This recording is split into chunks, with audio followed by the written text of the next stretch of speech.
how are y'all? So, my name is Diamond Stylz.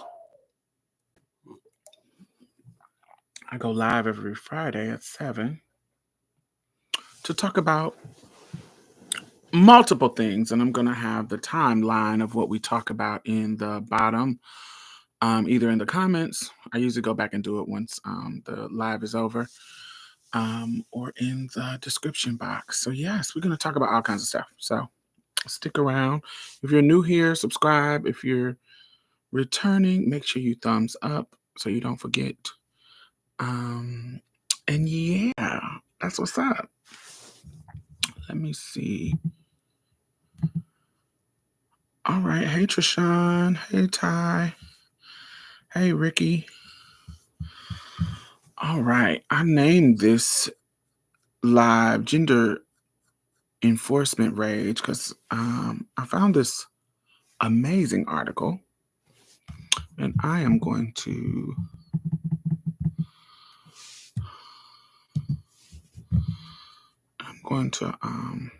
post it in the chat.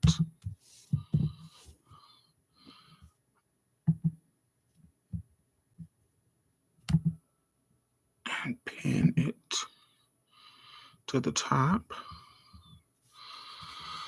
It is called Gay Men and Gender Role Enforcement Rage.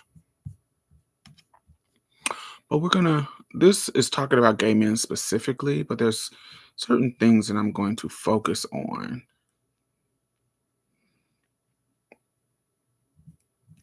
Certain things. Yes, and this has been inspiring. This was inspired. Hey, Ryan. This is inspired by just a lot of stuff going on in the city of Houston. There's a trans girl that's kind of going viral right now for exposing men. Now, I know how y'all feel. Some of y'all feel about exposing people. And while you are welcome, I am somebody who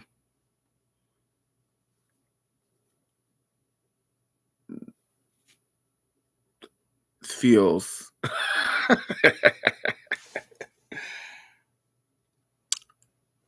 if you don't want to be exposed, don't do something that you could be exposed to doing. That's number one. Number two,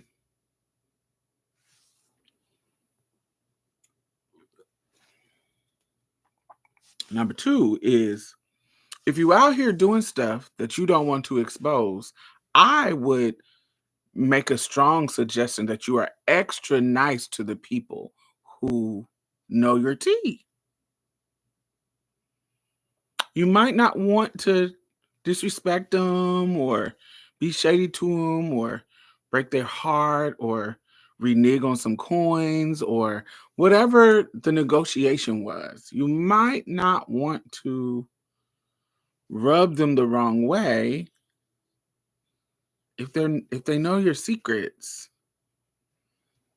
because everybody doesn't have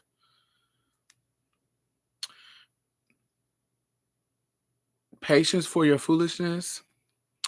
Everybody doesn't care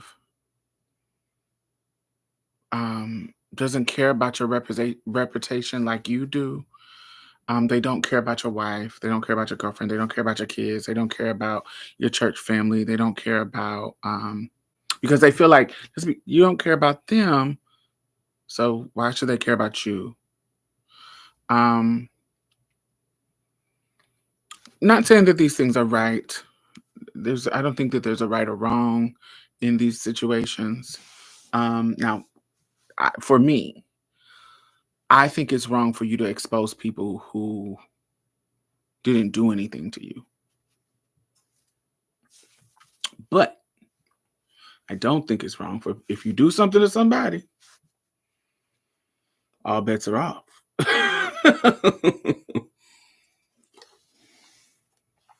I I think it's an unspoken rule that you stay on good terms with people who know your secrets, right? Yeah.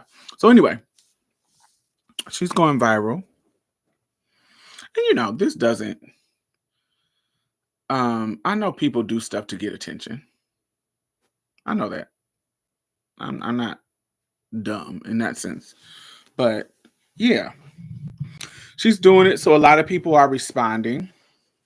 Hey Jenny, a lot of people are responding. A lot of people are um making video responses. Yeah, so I find it quite interesting, and so it has inspired this.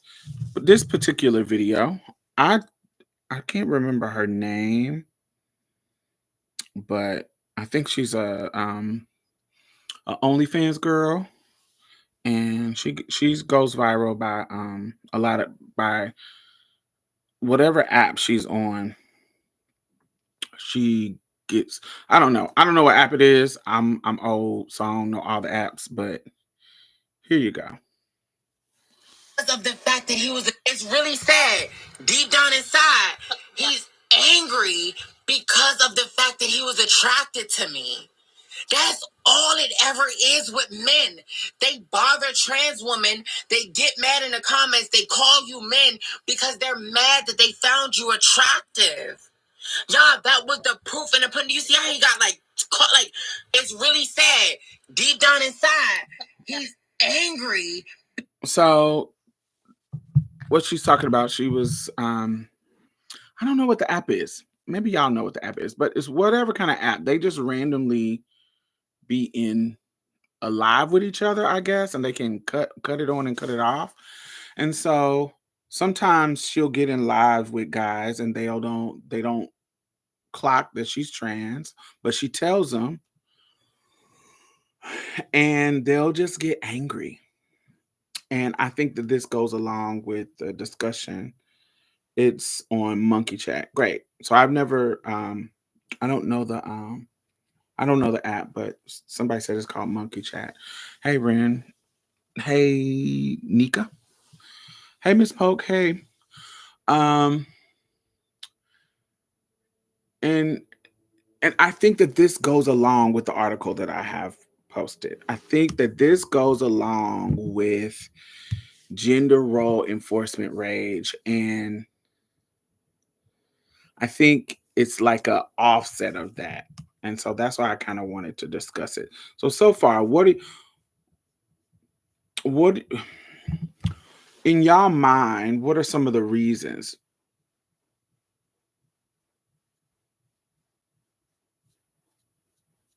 She makes loads of YouTube videos about reacting to her being trans. And I think that's a dope hustle. I think it's a dope hustle because she gets all these views, and I think I love when people do that. I think it's dope. I think I like when even there's different trends that people will try and start and blah blah blah blah blah, and I think those are unique to trans people. But even the ones when they're just randomly asking questions to people on the street, go, what's your favorite thing about Black women? And somebody's gonna say some good shit, somebody's gonna say some weird stuff, and it's just gonna get people reacting in the comments. And I think it's a hustle. I think it's beautiful. I think it's dope. um yeah, I think it's sickening. I love it. And so I wanted to talk about it and see what your thoughts were, because hey Maxwell, I was seeing this guy and he's supposed to be straight, and he was talking about what the girl that was exposing people in Houston, and he was like, well, sometimes these guys, now mind you, this is a trans woman who puts all over her page that she is trans, that she puts it all over her page, in her pictures, trans, trans, trans, trans, trans, trans, trans. So it's no secret. This is why I hate this camera. It lose focus and then it takes forever to get back in focus. Um,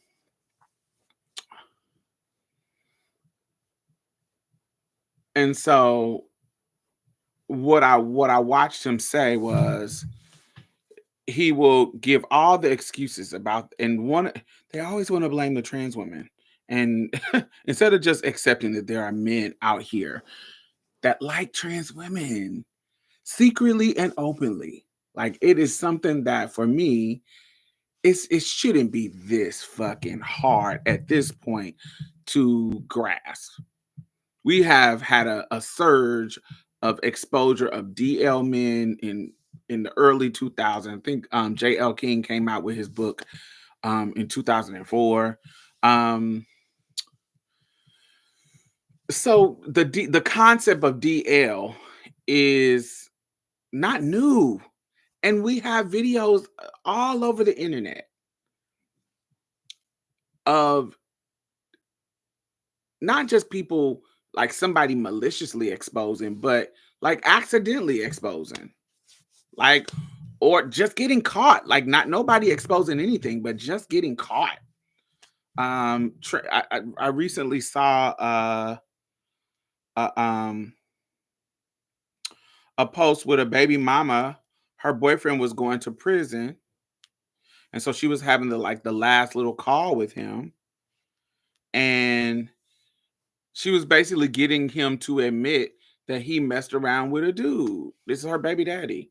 And he was like, "Yeah, I did do it. I did do it." And she was like, "So Fred, you really we just got started. You really put that big old dick all up in that boy's butt or da da da da da da." da." And she was like, "I need you not to claim me as your baby mama. Don't claim me no more. You really out here gay. Uh-uh.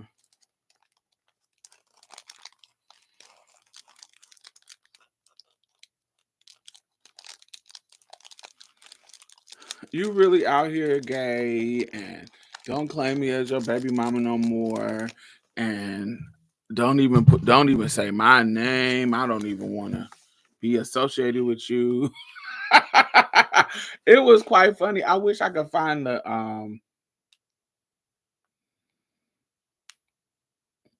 my whole let me tell you, I have had a bad day, y'all. I'm coming to talk to y'all so I can uplift my spirits. My day has been it started off good and then it just turned bad randomly for no reason. Um he was so calm too. Yes. So earlier today, I went to go see Ryan Coogler and Michael B. Jordan in new film, The Sinner. And I knew it was going to be an action film. And I was like, oh, well, let me go to the movies and go get the special little the ticket because it's gonna be a little action film. So let me get the special little ticket where, you know, I had never been to the theater. Um, I'm doing this. Follow me. This is a side conversation.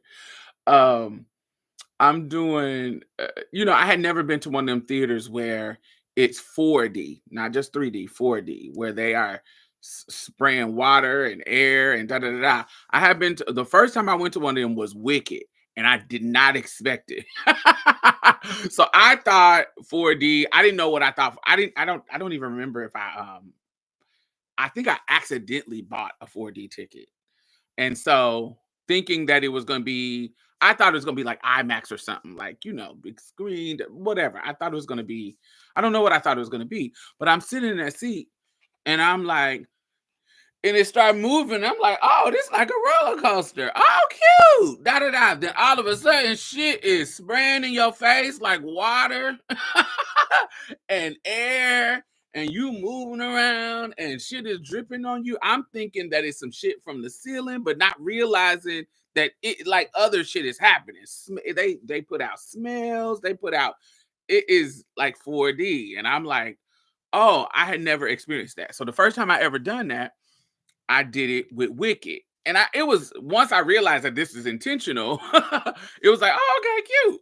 Boom, so cool. So I thought that it would be cool to go to this in the same fashion. And yes, it was. It was cool. Everything was great. As soon as they busting people in the head and blood is going crazy, it was fire. So the first of all, the movie was amazing. So go see Sinner, number one. But today, I don't know what was the fucking problem, but I don't know what the problem was. I was on the thing and I had my phone on my lap and the thing got to moving and the phone dropped and broke my fucking screen. Whole bottom half of my screen is just broke and can't do nothing, can't see nothing, can't fix it, can't nothing. Now you can take it to get fixed, but I was already wanting a new phone because this is like 3 or 4 years old. This is like the Samsung 22, and they're already to the 25. And I'm not somebody that upgrades as soon as the next one come out. I'm not really that girl. But I was getting to the point where, oh, I want to get a new phone and da da da da. Da. So I was like, I didn't really like Google Pixel. I'm a Samsung girl. I like Samsung. I don't like iPhones at all. I'm a Samsung girl. I'm an Android girl. That's my fave. It's just more, and I know people live for um iPhones and think that they're the cat's me out because they got an iPhone. I'm like, it doesn't even do all the stuff that our stuff do. But if you don't know, you don't know.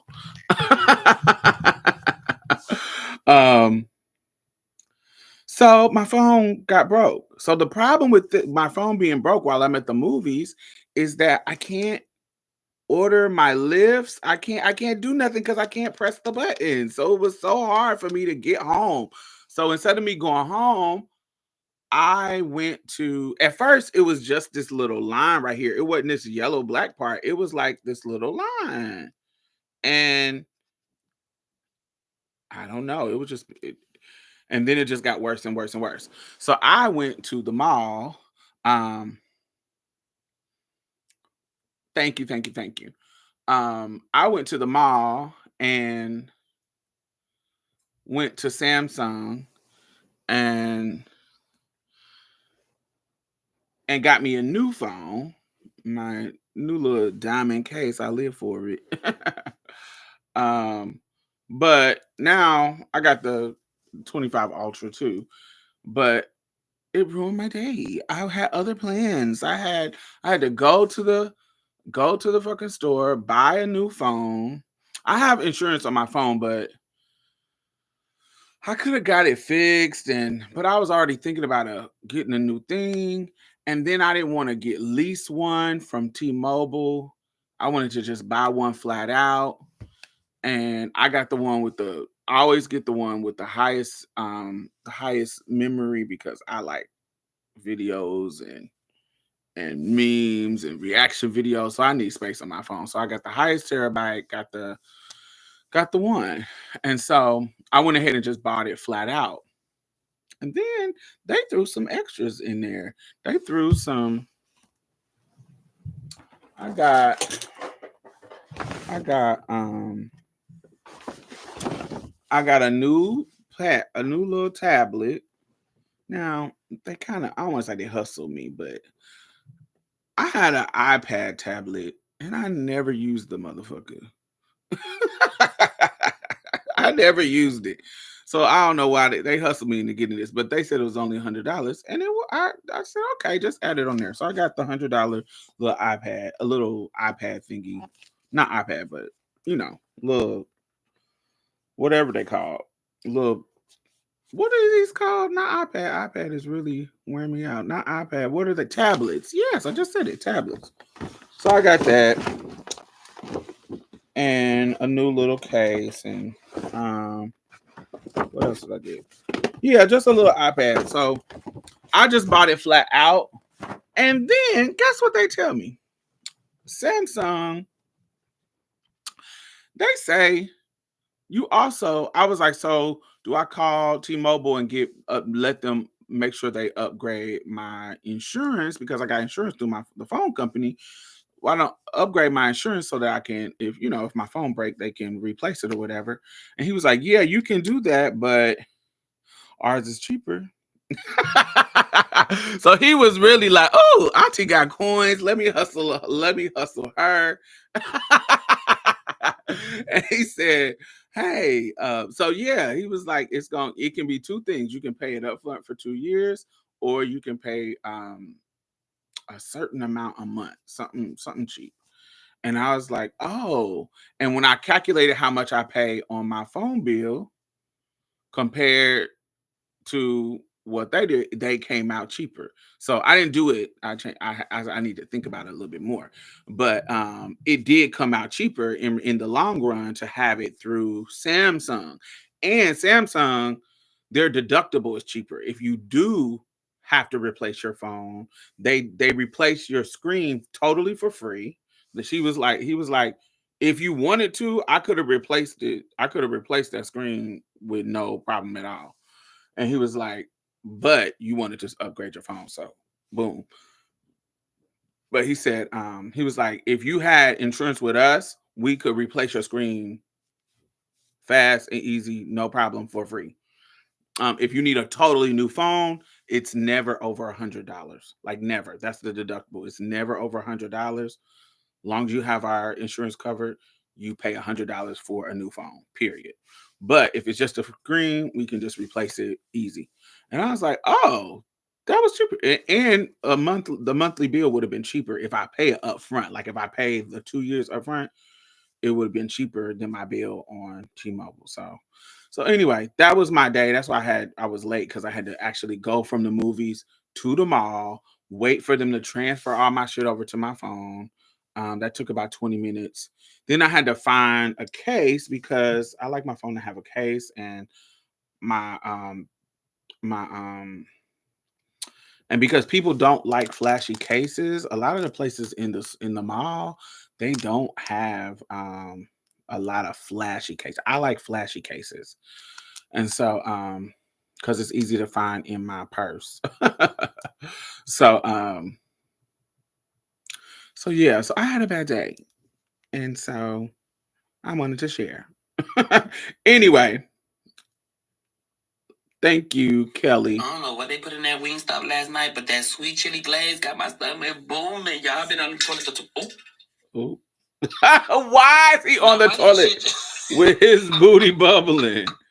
That Wingstop last night, but that sweet chili glaze got my stomach booming. Y'all been on the toilet.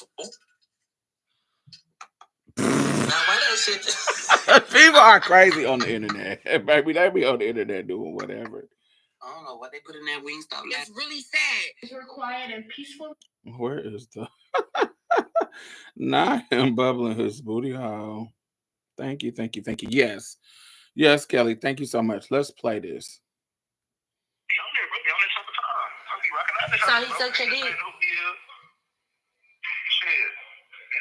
We got a connection, like not even just on those sexual shit. That's just with my knowledge shit. So did he suck your dick? Cause I'm just really like I can't wrap my mind around you fucking with no nigga. Did he? Yeah. Did you? No, come on, bro. I'm on my mama. We ain't doing none of that. Ain't none of that going on. None of that. I'm a man, bro. Why be here telling niggas all this shit, I'm the man. Ain't no nothing soft about me. Oh, you put that big old dick on that boy Fred. You want me to tell the truth or lie to you? Tell the truth, bitch. I mean, do I gotta say it? Like, I don't feel like I gotta say it. Fred, you out of line. You gay. I don't know, bro. Got my name set on some more shit, so. Yeah, you gay, Fred. I don't consider myself that. Oh my kids, you gay. You just say you fuck the nigga. I guess. I don't know. Your mama know you gay? Shit, I told my granny first, then I told Brittany, I told my mama last. That shit got my stomach hurting. I'm embarrassed. Like that's I don't want to be a bad mama no more. I'm supposed to go up there on my kids. I'm not playing. That's cool. Do not go to TDC claiming me. I all it was expect. But look, at the end of the day, ask a nigga about man this out. I don't give a fuck. Well, your street credit, you killed the nigga turn gay. Like, you ain't got no holler for nothing. And I'll tell you right now, do not claim me when you go to TDC. I'm not playing with you. Say what? Don't claim me when you go to TDC. I'm not your baby mama. Cool. That's cool, Jamesha. I ain't going no tripping on none of this. You out of there, friend. I'm there, bro. On that type of time. I'll be rocking out this. So he sucked your dick. I thought that was hilarious. And the people where this recording, what Kelly sent, this is on the what you call it, but when I first saw it, I was on her actual post, so it's not scripted. Ravina, I was on her actual Facebook post. That's why I couldn't find it, because I done lost the post and forgot to send it to myself. But yes, that is the recording. But they were in the comments. The girl was in the comments talking about it. I'm getting me some smoked oysters.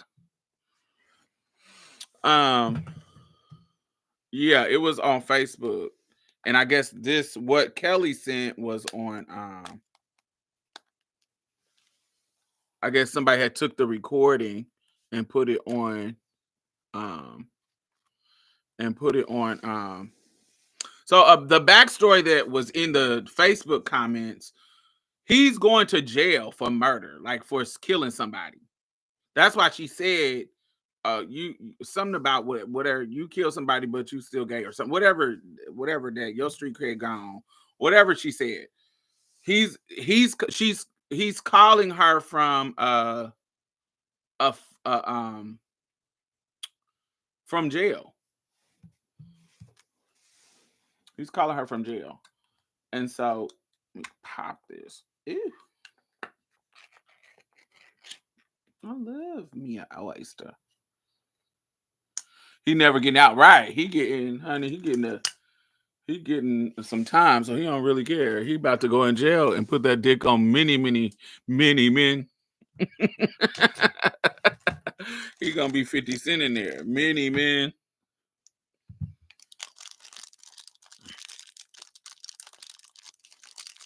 So all these things really has gagged me, because it's really all about a performance. Because even in his conversation with her, he like, when she asked him, were you sucking dick too? Because regardless of what we think as queer people,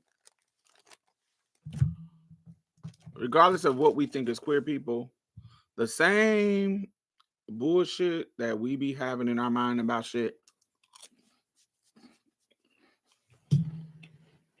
they be having in their mind too.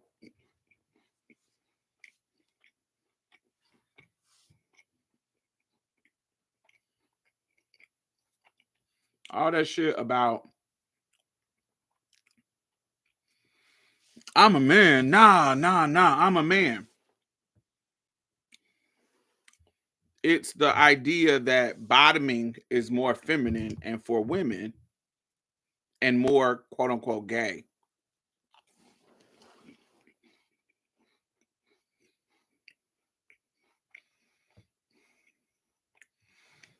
And we know that's ridiculous, but we have some weird shit in our community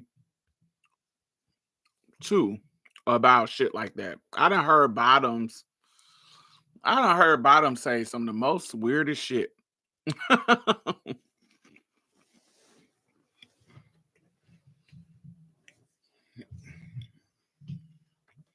I've heard Bottoms say, you're not a real bottom if you do any topping.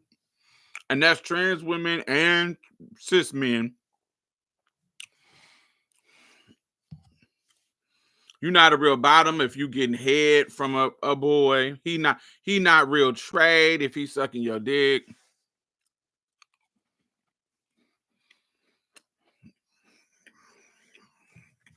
He's not real trade if he's jacking your dick off while pounding you.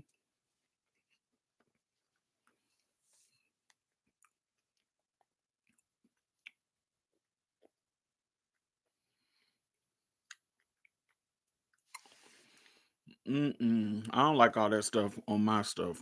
I like just regular. Some salt and pepper, yeah. But so many rules and regulations for no reason.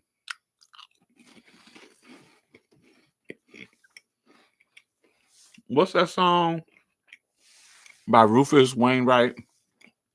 Rules and Regulations. I love that song. Have you ever heard that song? I love that video. But that article talks about. Let me go back to it. So I also there was I wanted to just show y'all different videos. The videos with the trans girl talking about how they rage on her, video with her, and then there was a video about oh, it just slipped my mind.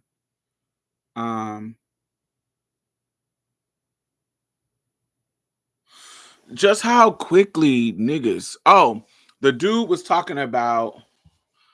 Now this one was scripted, but it just was a good point that he was making. So he was playing two characters. It was the same guy, but he was playing two characters in the video. And I never tried smoked oysters. It's good. It's smoked oysters. It's good. I love them. I love them. Love them. Love them. Love them. He basically was asking dude. This was a skit, but he was asking dude, why you be so angry and tripping about gay boys? That's more coochie for us. And I always had that question since I was younger. I'm like, why y'all be so mad?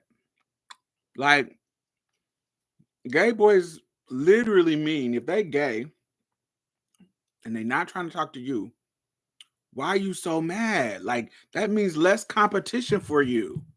So what is the deal? Like, what is the problem?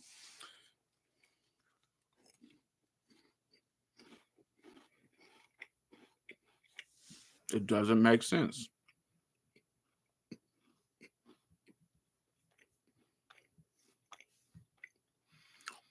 Why would it be threatening? Right.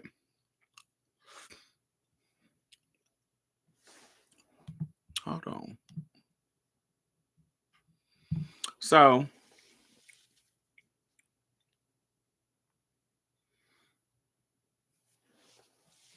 this article, it talks about straight fathers of gay sons. Some of my colleagues, as well as myself, have written about straight fathers of gay sons and the alienated or failure to relate phenomena that occurs, perhaps even unconsciously, to fathers who doesn't quite recognize himself in his different son and might pull back because of that. This creates distance, which can usher in a lifetime of strained relationship that even though they are both male, they are not the same in the straight gay man sense. Straight fathers of gay sons who indulge in gender role enforcements get annoyed, angry, disappointed, disgusted, and enraged at their gay son for not being an extension of their straight selves. They experience a narcissistic injury that their expectation and assumptions or hope for a straight son did not come to pass. The straight father experiences having a gay son as a certain, like a FU from Mother Nature. They thought that they were going to have the most strongest sperm and have the straightest son because nobody that comes from me could possibly be gay.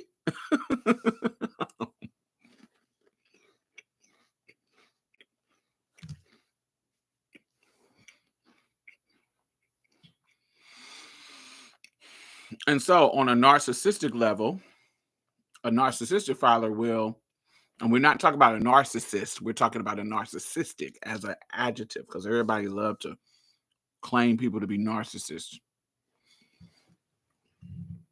Everybody can have narcissistic behaviors. But a narcissistic father can be enraged by Mother Nature doing this to him.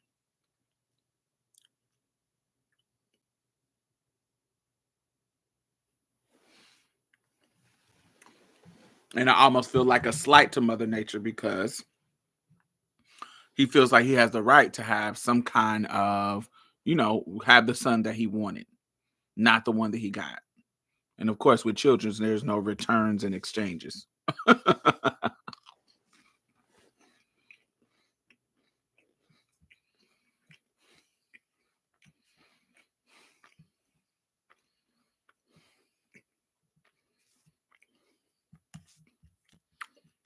Oh, something.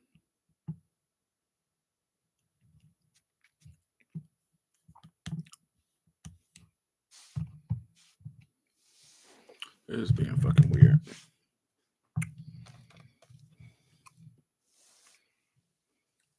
They think that we are like them and we reflect their desires, but we actually live our queerness when so many straight folks are denying their queerness in themselves.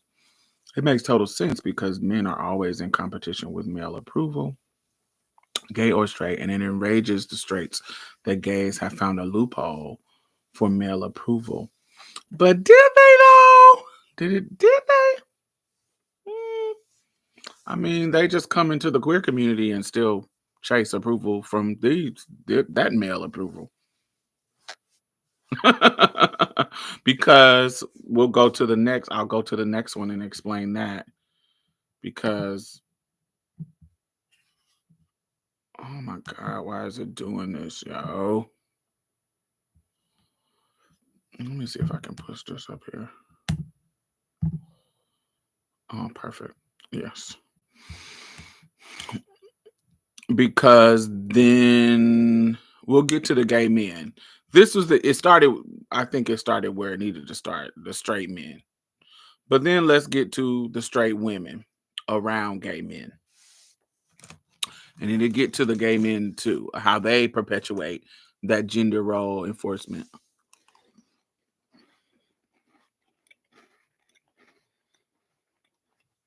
Straight women around gay men.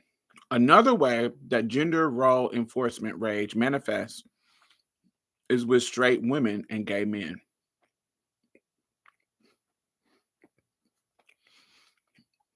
And they go on to list examples of how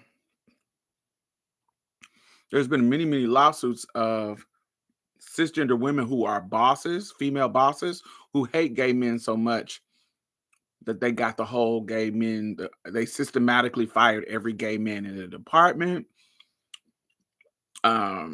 They'll say just disrespectful things. Some straight women resent gay men because they feel they have squandered their male privilege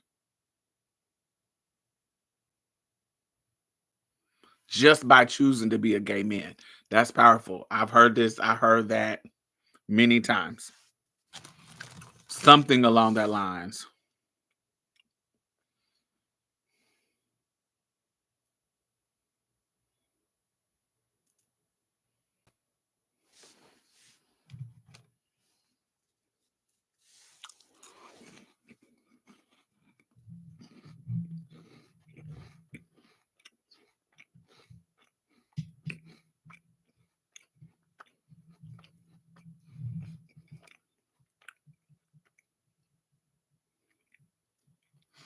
And they describe Ellen DeGeneres as being notorious for thinking this way, acting as if the only way to get things done and avoid being exploited is to adopt the behavior of the mean men.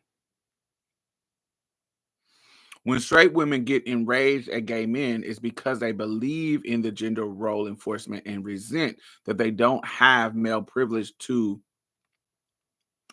gruff and be aggressive and attain the status and power that they want for themselves, leading to a misandry as a retaliation for misogyny from men in general. Two wrongs don't make a right. Revenge is not justice. I thought that was good.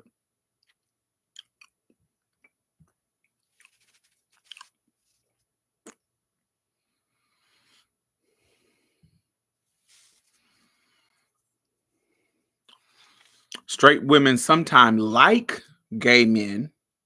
You know, they use phrases like gay best friend or I love the gays, but they don't respect them. I see this a lot. They don't respect them. They in the way that they do straight men. They think when you are gay that you are less of a man.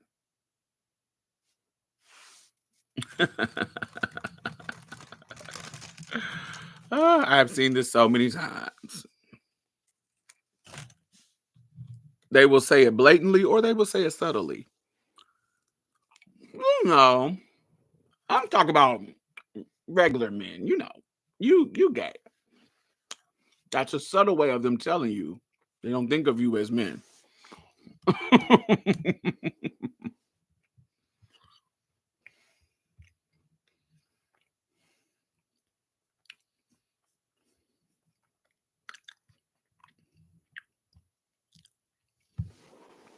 No. Sometimes it's conscious. Sometimes it's subconscious. Sometimes it's conscious.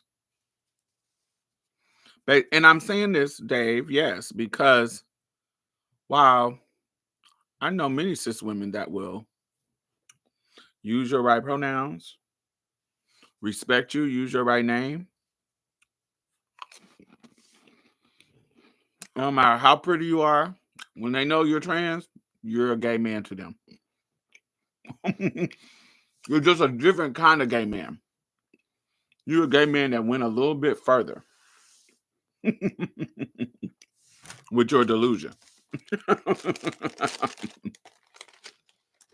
And they're not tacky enough to tell you. They're going to use your right pronouns. they're gonna do all the stuff like an ally.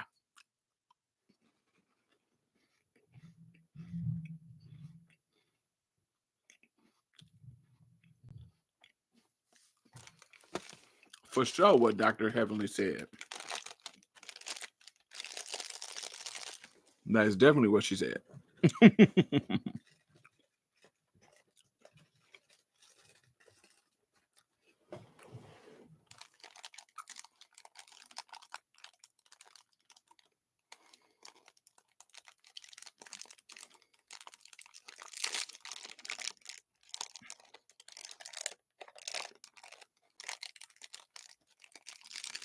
My issue with that, Ren,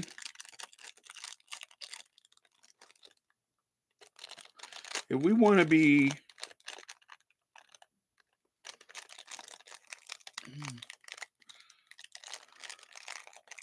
you can't simultaneously say I want to be respected as this gender and then expect to be totally treated. If you want to be totally treated like that gender, there are going to be spaces that you're not able to get in. You can't have it both ways. I don't think you can. I can't be. I don't know. Maybe you can. I haven't figured it out. I don't know. I just find it. If you are a binary person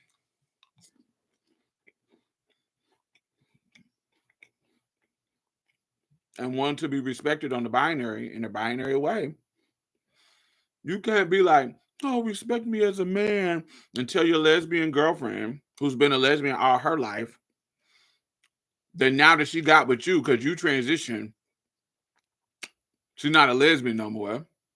Totally changing her identity because you changed your identity. I think that's weird.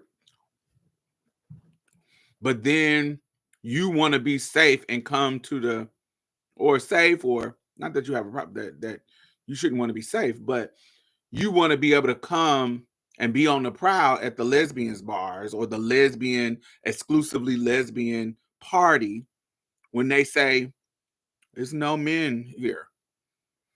You can't be like, oh, but give me special treatment. 1 minute, treat me like a man, and then treat me like a special man. I don't know. I feel like that gets kind of weird.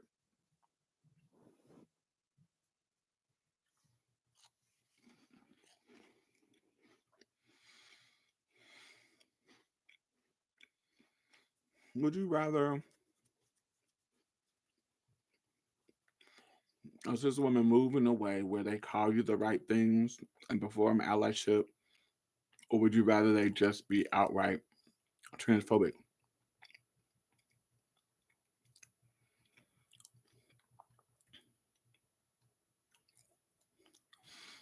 So I don't think that that's a I don't think I think you can do I think you can respect my honorifics, my pronouns and things I want to be called without performing allyship. You don't have to perform allyship for me at all. Just don't be around me. That's what I asked you to do. You don't have to be you don't have to be fake.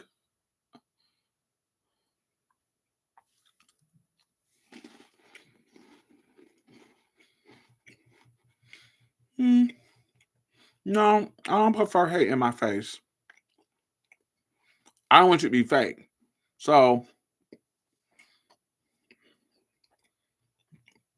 I think that you can be cordial and respect people without being fake.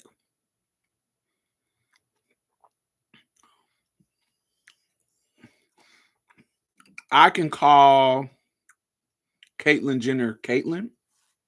I don't respect Caitlyn Jenner at all, but I'm not. I don't. I think it's my own politics. Is I'm not misgendering you unless I'm angry at you. Like sometimes I won't say I'm just against misgendering because if I'm reading, I'm reading, and sometimes I'll misgender you, bitch, because bitch we in read mode. But on a cordial level, like if I work with a girl that I don't like, but she ain't really done nothing to me, I'm not gonna be misgendering her. I'm gonna say your I'm gonna say your right pronouns. I'm gonna say your name, blah blah blah. Even if I don't like you, but I'm not gonna be asking you to go out to eat. I'm not gonna be acting like your best friend. I'm not gonna be acting like I'm down with you. I think a cis woman can respect my name and respect me as a woman in regards to how she acknowledges me without faking like she fuck with me or like she's an ally.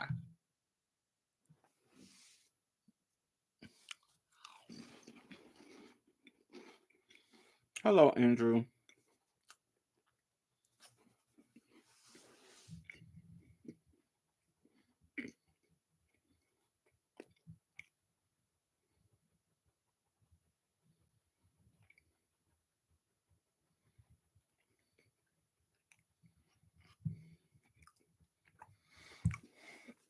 Yeah, I think that I don't really see that in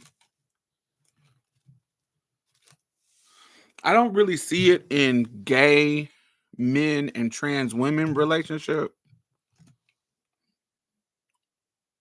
I see them more adhering to the binary. But I see that come up with lesbians who date trans men a lot, where there is some kind of clash with her still identifying as a lesbian.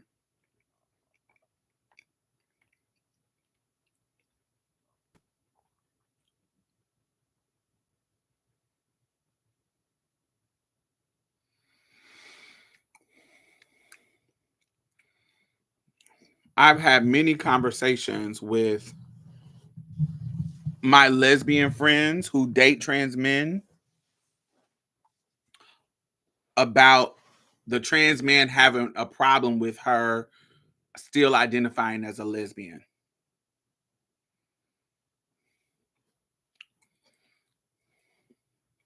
And it's been since 2010. This has happened many, many times. Do you feel like it's that same shame clash, kind of clash with gay men and trans men? Um, with gay men and trans men, listen, I'm not in the ins and outs with all of these tea. So I can only go by what I have heard and talked about with trans men and gay men. I can only go by that. So it's not like I did a long study, but based on trans men who I know that date gay men, every time I talk to,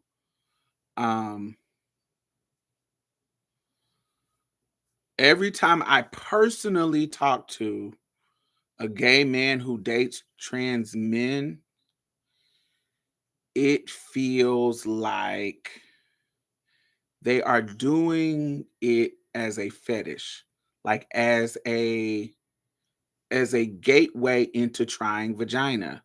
They went from they either trying vagina or a gateway to, it's very objectifying. It doesn't feel like I'm trying to build a relationship with this person. It feels like, oh, this is a curious thing. You look like a man, but vagina still feels good. So you are the compromise. Ooh, I can play around with this fetish.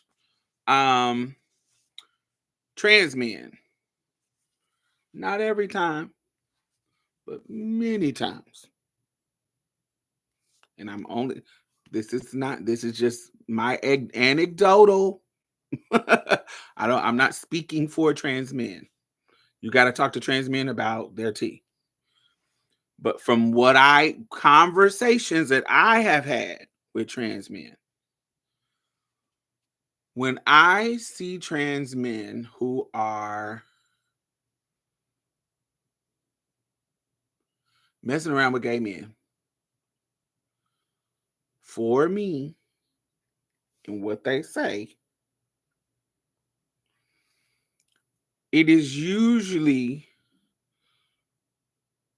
due to them coming to grips with this new expansion of horniness that tea brings on. And because gay men is a really sexual culture, like the hookup culture in gay men is really easy. It's so different than the hookup culture, if there is even a hookup culture. I'm pretty sure it is, but I think it's the hookup culture in the lesbian side of the sexuality that just moves different than the male side of sexuality. It's so easy and it is so direct. There's a lot of less emotional, less and I'm not saying it in a misogynistic way. I'm saying it in that, oh, women are emotional, men are not. No, I'm not saying that. I'm just saying anybody who has been on tea or estrogen, we can tell y'all some tea. Y'all just don't learn from us. Y'all don't learn from us on how it affects our interaction. I'm telling you, when my testosterone levels are high, it is very easy for me to be emotionally disengaged.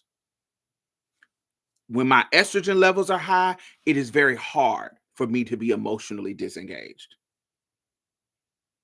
I care way little about the fluff and da da da da da of hooking up. I can hook up with a nigga and not give a fuck. When my testosterone is high, hook up, fun, just get a nut off, go on about my business without even thinking nothing of it. When my estrogen is high, I want to cuddle, I want to talk, I want to get my nut, and you spend the night. Oh, please don't go.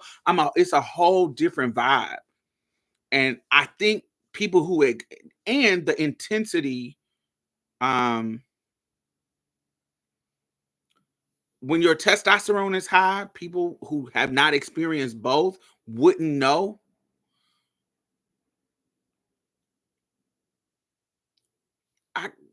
And this may be in as human beings, we have different level. Each an individual have different level of testosterone, at different times of the day. It could be based on how you worked out or what you ate. It's so many things, but just naturally, your base level of testosterone or estrogen is different across the board for different people.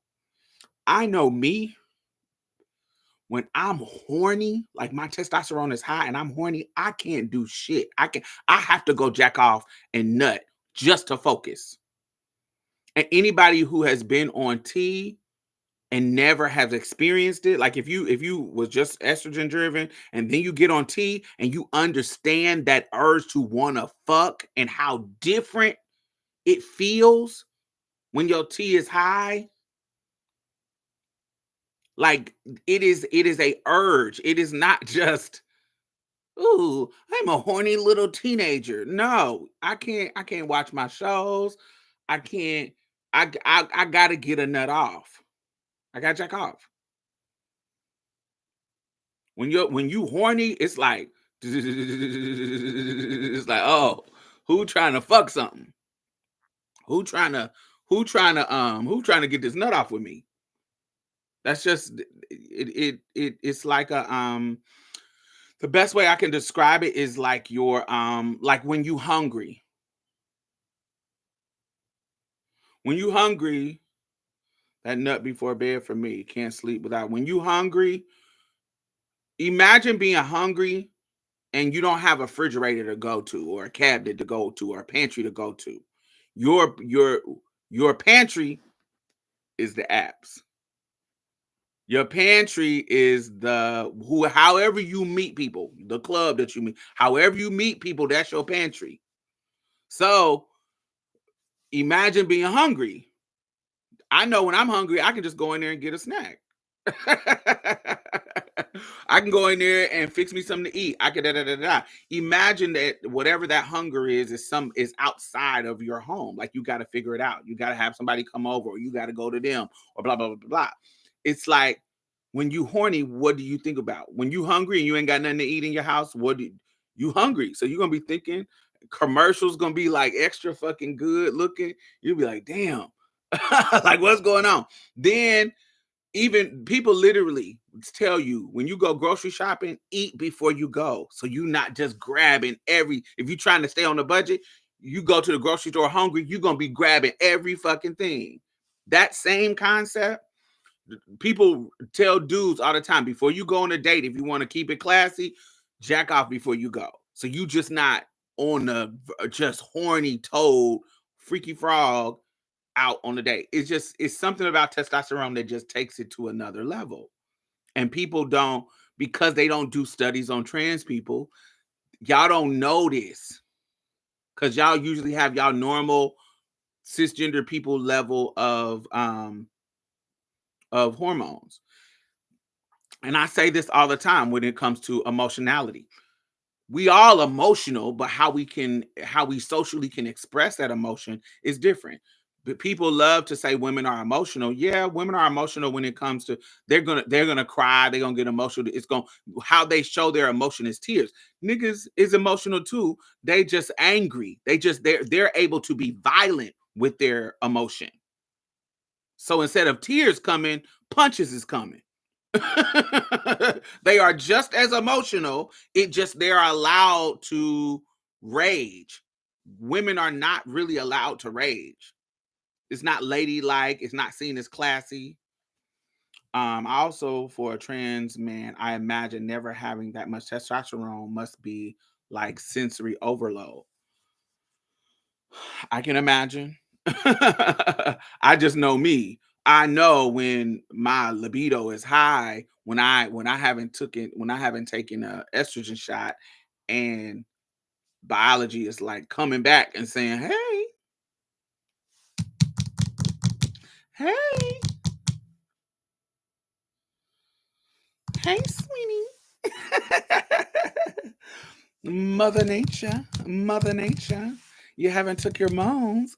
That ding ding is getting hard, baby. That ding ding is getting bricked up. You might want to take your moans. I can tell because I have to I'll be unfocused. creatively and literally trying to have everything coming, trying to get to coming. And so I think in my experience with trans men dating gay men, I think that they're coming to grips with this new expanding sexuality. That clit is getting bigger. The urge to want to fuck is getting bigger. So many trans men I know were like gold star touch me nots. As soon as they get on as soon as they get on testosterone, honey, they going getting banged out by some nigga off Jack or off Grinder. Their whole sexuality turns into there's a whole exploration of their sexuality. And I don't want to say that I don't know that across the board, but across the board of trans men that I have talked to, this is just an experience that I have heard from them. Just something that just has been across the board. Now, of course, there are some who have found love in these relationships, in these hookups. They have you know, people have tried the relationship thing out. So of course it's a it's not a monolith. There's things come out. You can hook up with somebody and it turned into a beautiful love story. So that can happen. But I'm just saying in general, what I have heard is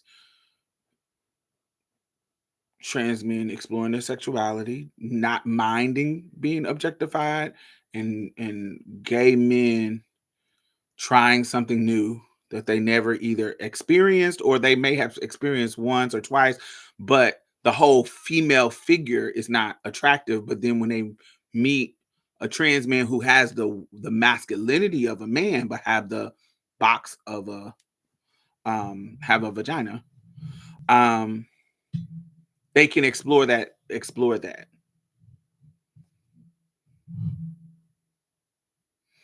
Do you still enjoy crave sex when your estrogen is high? Not in the same way that I do with testosterone. Not in the same way. The intensity is not the same. Not the intensity of pleasure. It still can be pleasurable, just as intensely pleasure, but it it's just different. It's just different. I want more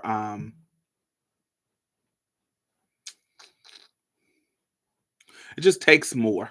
It takes more. I want more intimacy along with the sex when my estrogen is high. It feels like there needs to be more of a build up. Still can be just as pleasurable. I can enjoy it just as much, but it needs to be more of a whole thing. Whereas when I'm on when I when my not when I'm on TV, when my testosterone is high, baby, I just want to put my dick in somebody's mouth and hump it. I just want to hump something. I'm way more into getting cakes when when my testosterone is high. Way more into getting cakes. But yeah, I didn't want to go down the sexual route, but that's something that I see with lesbians and with the issue of identity coming into play. I don't see when it comes to identity and the clash of identity.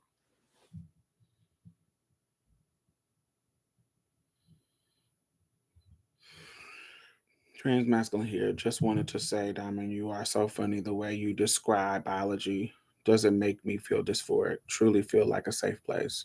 Thank you. Thank you so much.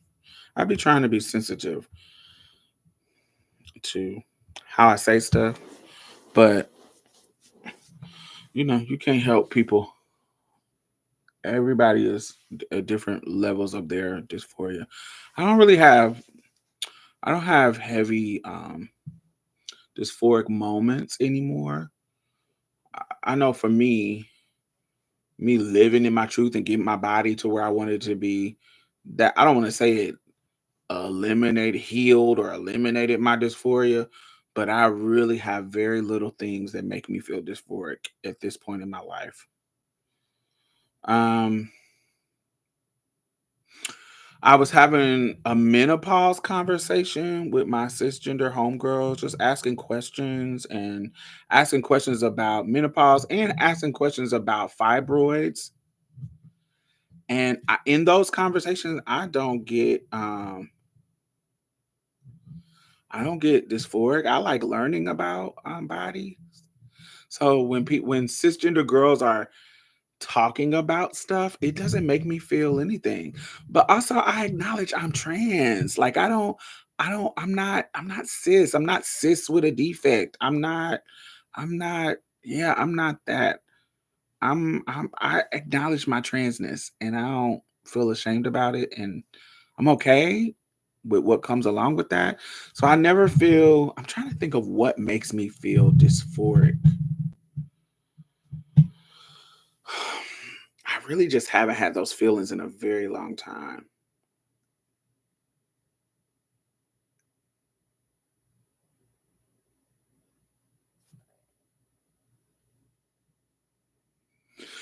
Sometimes being untucked in certain situations, like being untucked, like I have to be tucked. Not all the time, but not like annoyingly, but I can't just be walking down the street with my dick do do do do do do do do do do do. Girl, what? Like say you got a skirt on, so you really ain't got a tuck. I have to have underwear on. Even if I'm not like tucked for the guys, I have to have underwear on so my piece ain't saying do do do do do do do do do do. That feels weird to me. That's when it be like, "Ooh, girl, you need some panties on." Or yeah, I'll never be in a situation where I'm like, I just can't deal with it. Yeah, I could never walk around switching and swaying. Yeah, I know sometimes I'll go to the store and I'm just throwing something on just to go to the store real quick, and I'll be like, "Damn, I forgot to put on some panties." And it's usually like it's never like no pants. It's usually like a skirt where I ain't got to tuck in it, and I'm just sitting there. I don't like that. My homegirl be free balling in dresses. Yes, I can't do that. I can't do it. I have to have underwear on. They have to be. They don't. I don't have to be tucked, but I can. I need to have it on where it's just not dangling. That's weird. If that makes me feel dysphoric. Um.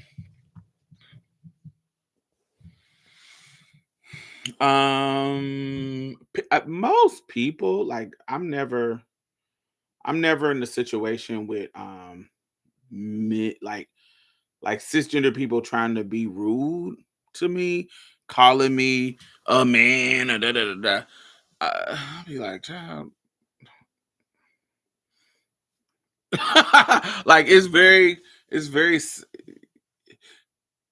very seldomly I'm in a situation where somebody is intentionally trying to insult me that it actually works because they're not usually innovative enough. Just calling me a man, girl, I've been called that since I transitioned, girl. That ain't, ooh, I'm a man. It don't, girl, that don't make me feel no kind of way, child. I'll take your girl, I'll take your man, I'll take all the motherfuckers.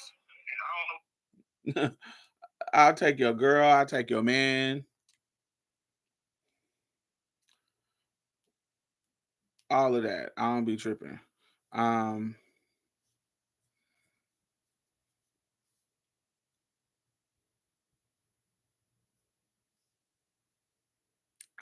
yeah, I don't be feeling any kind of way about it. It doesn't make me feel yeah, it doesn't make me feel anything. Off topic, Diamond, have you seen the UK Supreme Court ruling on the definition of women related only to someone born female? Yes, I've seen it. Have you seen how Hungary has criminalized being gay? Recriminalized, not decriminalized, recriminalized being gay in the whole country.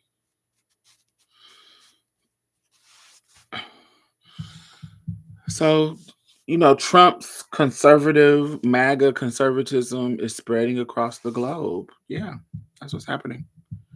That's why it's quite crazy. And Trinidad, yeah, it's spreading. So when people talk about, "Oh, I'm ready to leave this country," where are you gonna go? You got to make sure you go somewhere that is not leaning right. Because some of these safe haven, they're starting to lean right.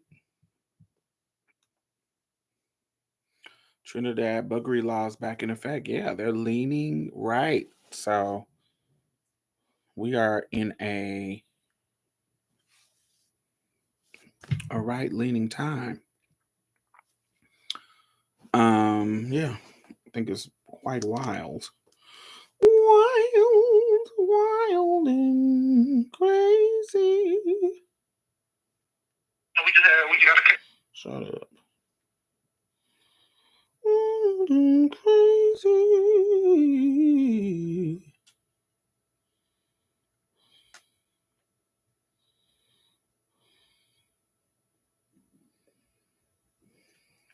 Your job is to live your life the way you want to and make something of your life the way that you want to, however you see or define making something. In not embracing yourself, you're actively saying, I'm signing out of life. I'm going to be whatever character anyone wants me to be. I won't know myself. I won't know what I like. I won't talk about what I dislike. Carry this weird resentment that's like a stone in my chest until it becomes a boulder in my stomach and then weighs down my soul. And I genuinely believe that like unexpressed energy that begets resentment also becomes physical ailment. Ultimately, I know that if I was to not have embraced myself, I would be living a life that is so unsatisfactory that it would feel like it wasn't worth living. Your job is to live your life the way you want to and make something of your life. So that inspired some thoughts. Listening to that inspired some thoughts. So when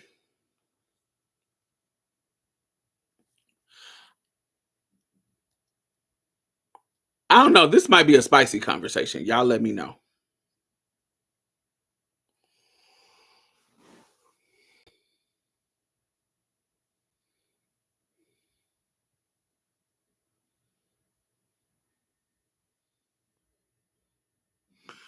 And this is just me talking in general. This is not me saying that it is across the board. So, gay men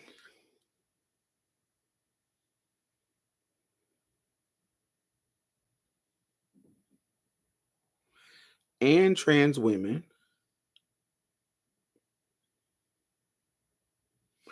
but in a very distinct way. So, I think everybody goes through as they age becoming more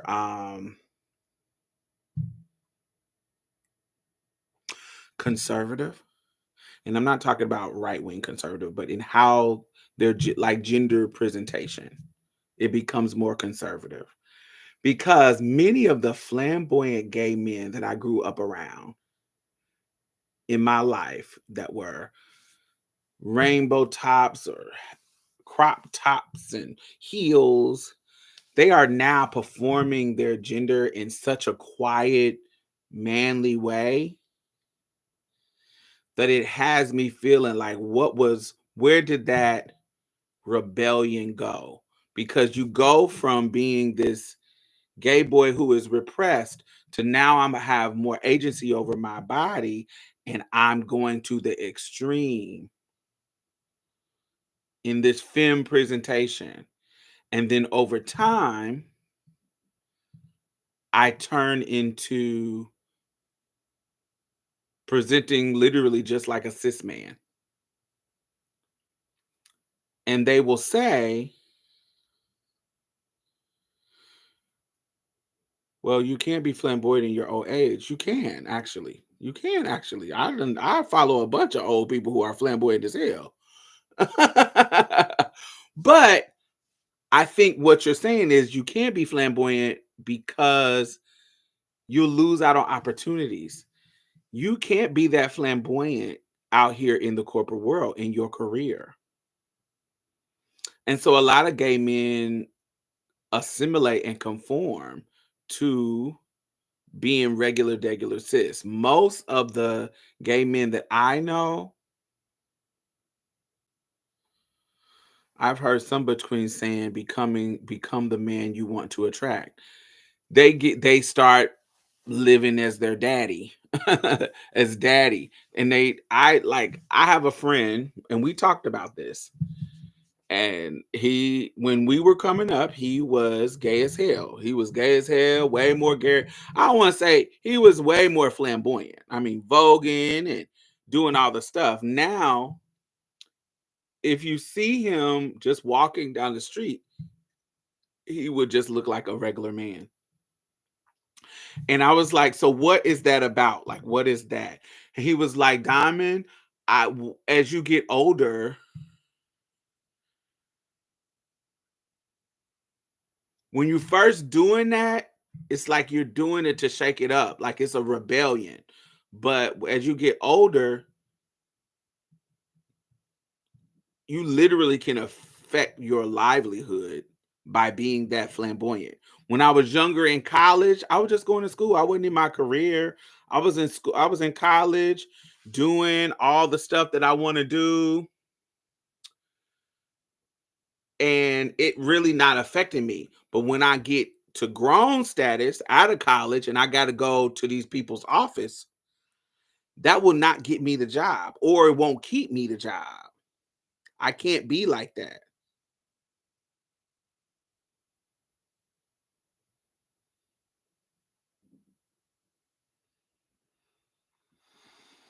He was like, so it gets to a point where this is just you now. And you have to, and so I asked him, I pushed back and was like, so was that it's all a performance, but you were saying that back then you were saying that this is the real me. Is this person you becoming the real you? And he flipped it back on me. He was like, you don't dress how you did when you were younger.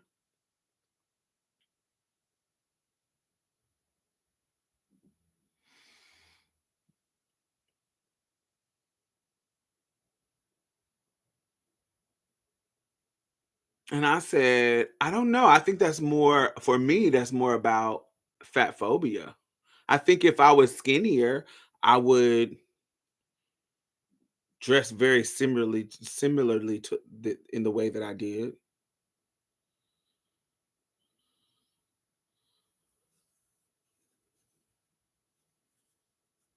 Yeah, I don't know if I would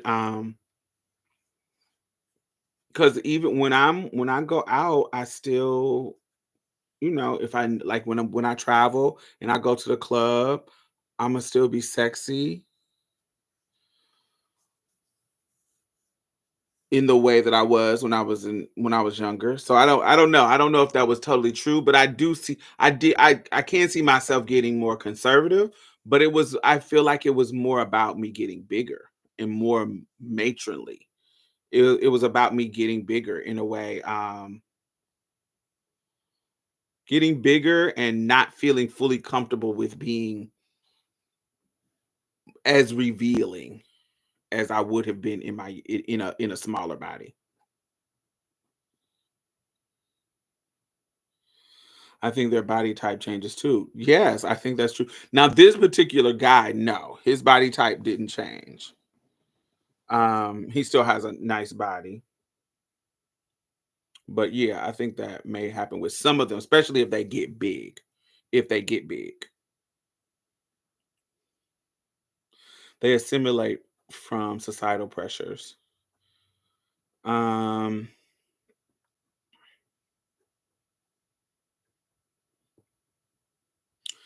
Please, everyone, be flamboyant in their old age. It's hard to clock you here in rural New England, and I'm looking for y'all. Ouch. I felt that. I work as a consultant, and it's like I'm a different person at the office.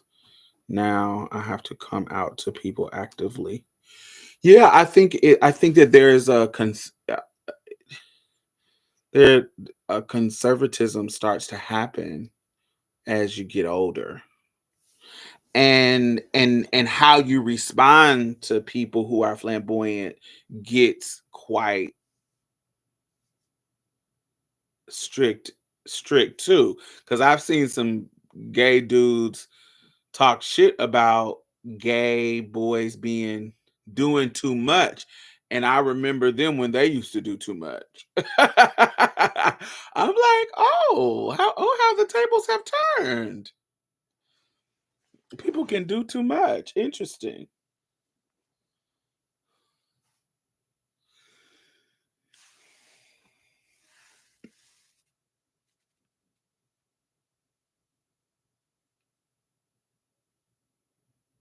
I thought this was funny. You said, I'm getting so tired of this woke world. What did you mean by that? We're losing our freedoms. We're giving it away this generation. You know, as Ronald Reagan said, we're just one generation away from losing our freedoms. And I see what's happening. Things have changed. You have a whole new generation of people coming up. They've been taught critical race theory. They've been taught a different version of what American history is all about, and getting this woke stuff in there, you know? You said, I'm getting so tired of this woke world. You know what's crazy about Caitlyn?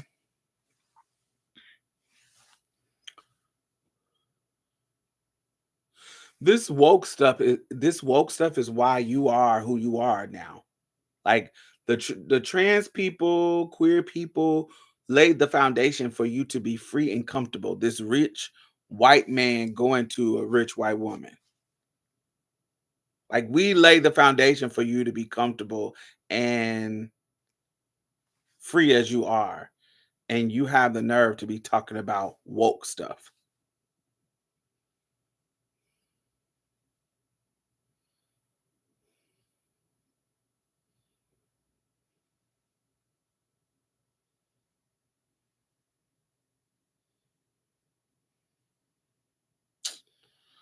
It is a gag. It's a gag to me how delusional they can be. Oh, I had something for y'all. Look. Have y'all tried this viral Dubai chocolate? It was viral on TikTok, and I wanted to try it. I've already tried one, but I didn't know if y'all had tried it.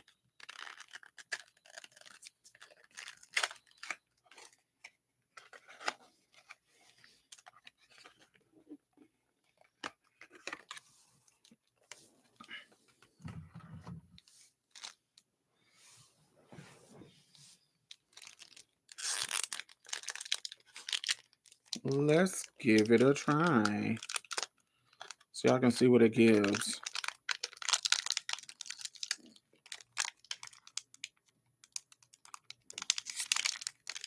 So yeah, it's been going viral on TikTok. And I said, oh, let me show the girls what it's giving. So it's these big chunky pieces.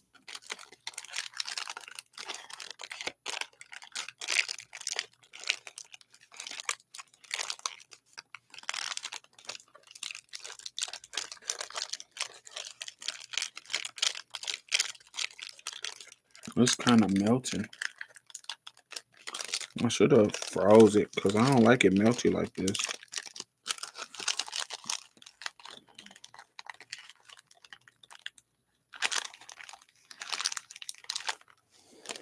So it's in these big chunky pieces. It's like multiple squares. And it is chocolate and pistachio. And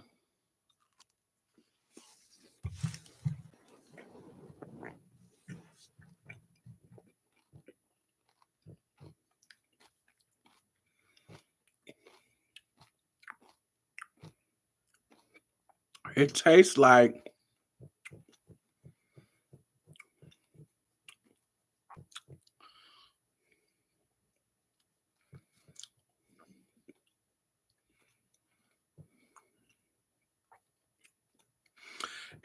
like a gourmet Reese's peanut butter cup, except instead of peanuts, you're using pistachios. That's what it gives. It gives a Reese's cup, but like, ooh, I'm tasting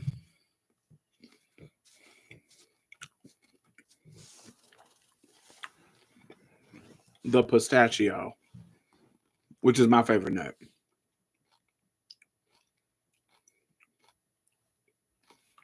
Edible ones. Well, I guess that's edible too.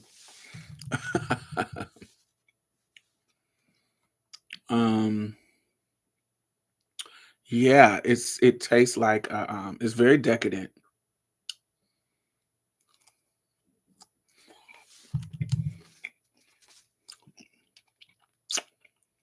Yeah, it's very a Reese's peanut butter cup,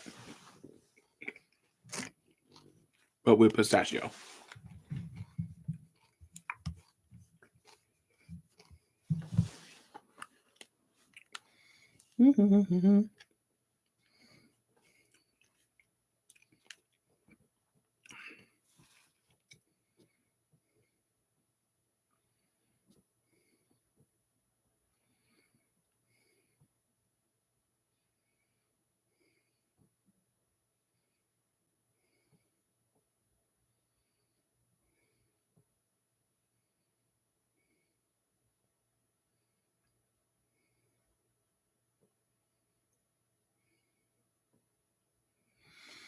Mm.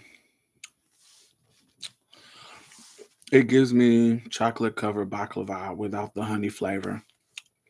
I hate baklava, but I can see that because baklava has a lot of pistachios.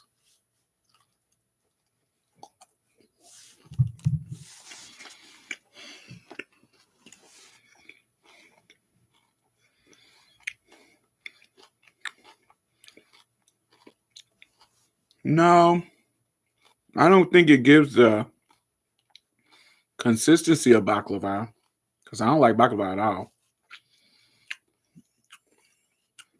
It gives the consistency of a Reese's peanut butter cup.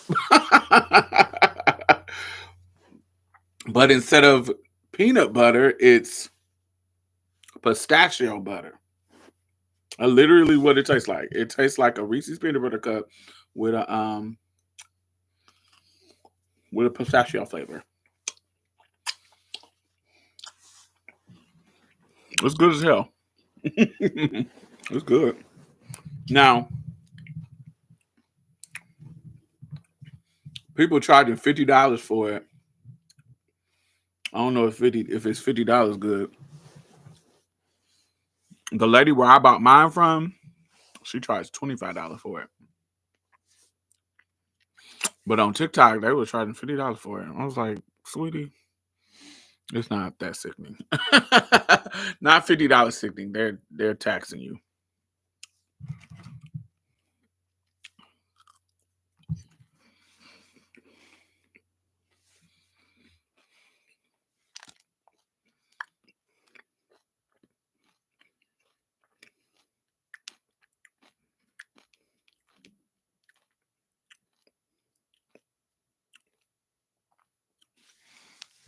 Oh, I'm gonna go back to this.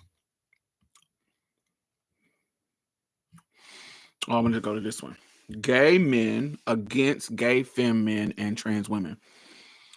Certainly within the gay male community, we see our own version of gender role enforcement rage. When butch or masculine gay men look down on bottoms or drag queens or otherwise femme men, like the obnoxious phrase on people's profile, no fats, no femmes, no Asians, which is remarkable how such a short phrase can be profoundly offensive based on body type, gender presentation, excuse me, and racism all at once. Gay men who are more masculine might shun or avoid femme gay men socially. Historically, some gay men create an internal hierarchy on the gay male in the gay male community where they consider themselves gay, but not like you, not gay. I ain't that kind of gay, or I ain't that gay. I ain't voguing gay. I ain't going to a ball gay. I ain't being on Grinder and Jack gay. I ain't go to Pride gay. And I always laugh. I was like, but you dick in the booty gay, or whether it's yours or somebody in yours. And that's all the gay that you need to be to be gay. I'm not gay like you, meaning more femme gay men. That's a line that Butch gay male character says in Fellow Travelers, which is a cute little show. Gay men gay men like that consider their fellow gay men to be more unpopular to the extent that they are feminized. Again, the misogynistic notion that which has been made feminine has been reduced in quality. We see this when it comes to we just talked about it with the cis women, we see it with cis men, but it's also in gay men and in their mindset around each other, that you almost are less than a man, or you're not man enough. Like the quality or status of your manhood has literally reduced.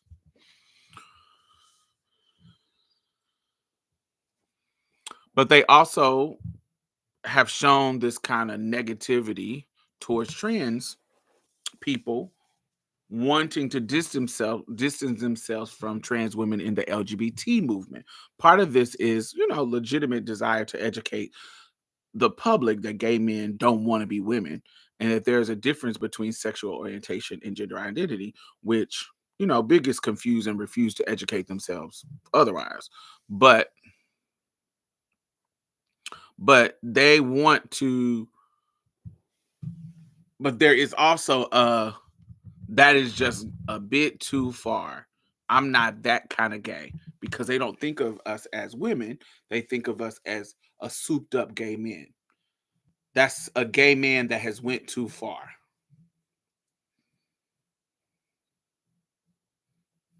Gay. Not gay, but gay.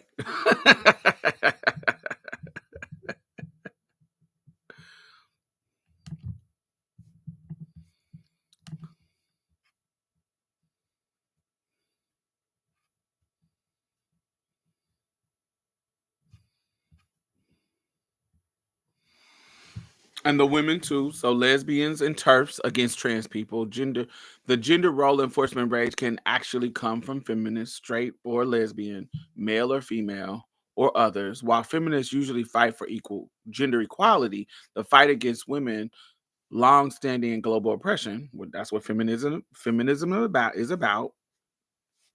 Period. We've seen exceptions to this. When cisgender women, have this gender role enforcement rage. The TERFs, trans exclusionary radical feminists, figureheads like J.K. Rowling, have aligned with other figures and organizations that endorse violence against trans women. Think about, how can you say you are a feminist woman but you're aligning with Donald Trump around trans issues? It's wild.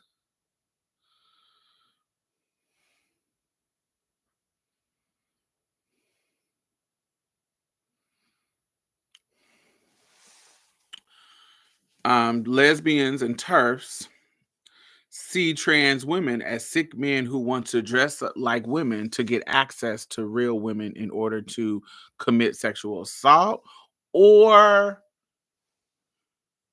you don't want to step up into your place as a man. That same jealousy of gay men too, because they're thinking of you as a gay man. So you want to have the perks that comes with being a woman. You want to play the role as a woman, and still be a patriarch. You just want the benefits of a woman in a patriarchal world.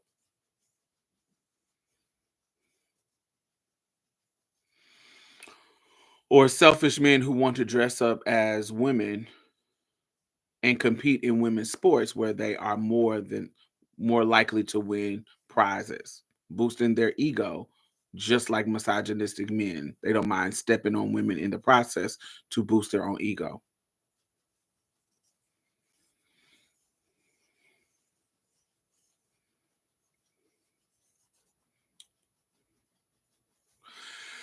He goes on to say this is misandry and could be related to her own disclosure that she's a sexual assault survivor from a cis male perpetrator, and she is sensitive to women's spaces being reserved for cisgender women only.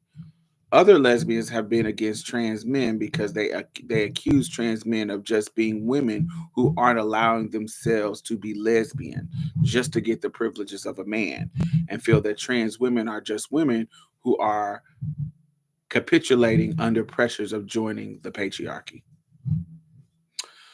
We saw this in there is a interview between Laverne Cox and the iconic feminist writer Bell Hooks, where she was kind of calling Laverne out on how her presentation as a woman.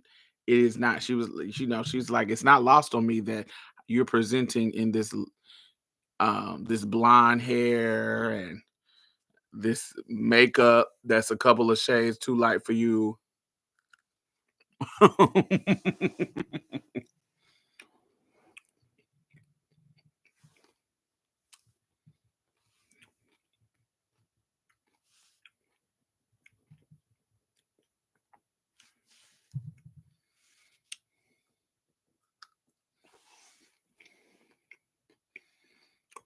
How can you see her hands when she's always got gloves on?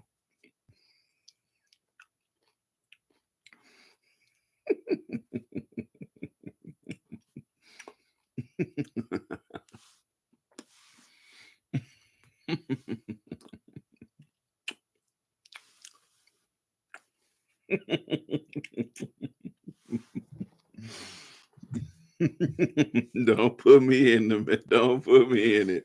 I'm just asking questions.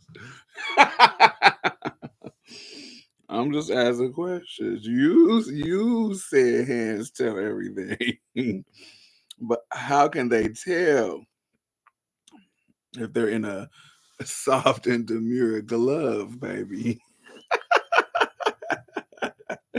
Soft and demure glove, baby.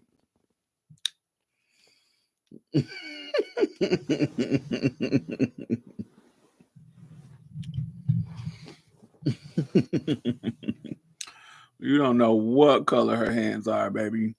In a glove. You don't know what color they are, darling.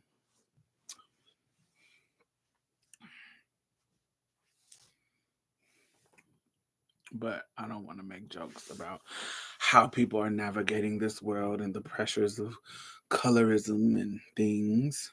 We don't want to. We don't want to do that. Well, that is a key.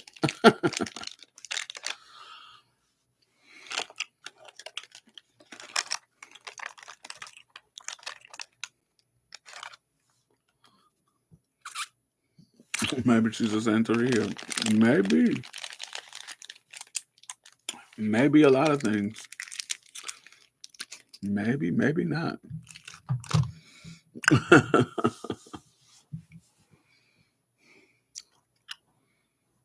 But yeah, she had but her and Bell Hooks had a crazy kind of exchange around how Laverne presents herself, and I feel like that is an example of this from a feminist icon. And this is somebody who has the intelligence to have a conversation about it without being rude to you. She has the intelligence to be able to say, use your right pronouns, to use your name, but still ask these questions that are quite interesting.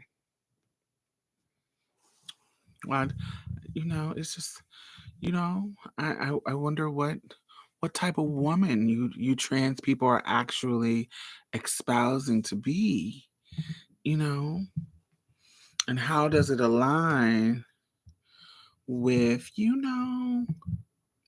beauty standards and norms? Why do y'all all look like Beyonce? Light skin and blonde hair. Where are the butch trans women? Where are the you know what I'm saying? Why is all the girls the dolls? Why is all the girls looking like sex kittens and sex pots and streetwalkers? Why does every trans woman want to be glamour puss? That's what the old fish was saying. That's what she was saying. That's what she was giving y'all. While all the girls want to be glamour puss, blonde hair and contacts. Bell hooks.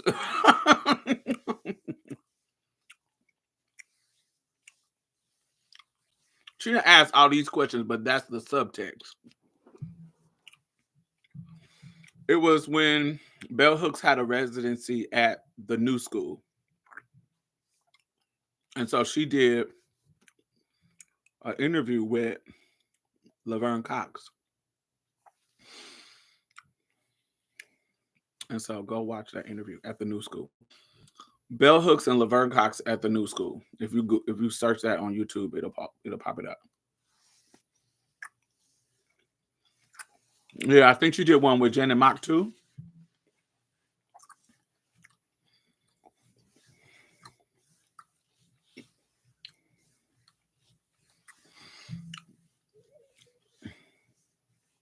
They were getting Janet Mock together about her privileges, her being, so fish and with this curly hair, with this naturally curly Hawaiian girl hair.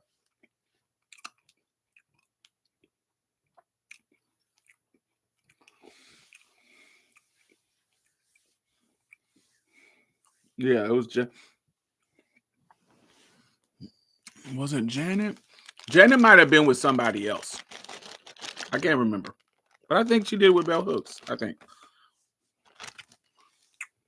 But the spicy conversation was with Laverne.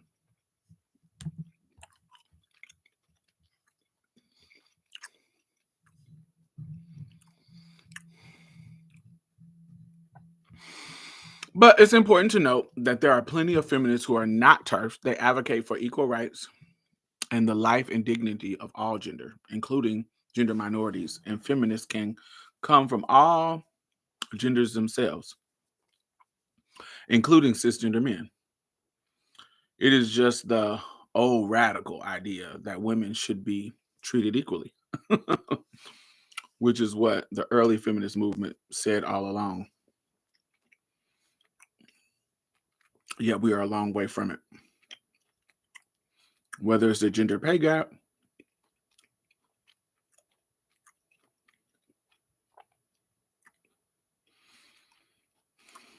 or the idea that pink collar professions traditionally filled by women are paid less, including mental health providers, or that women are tremendously more likely to be victims of violent crimes, including perpetrators of it globally.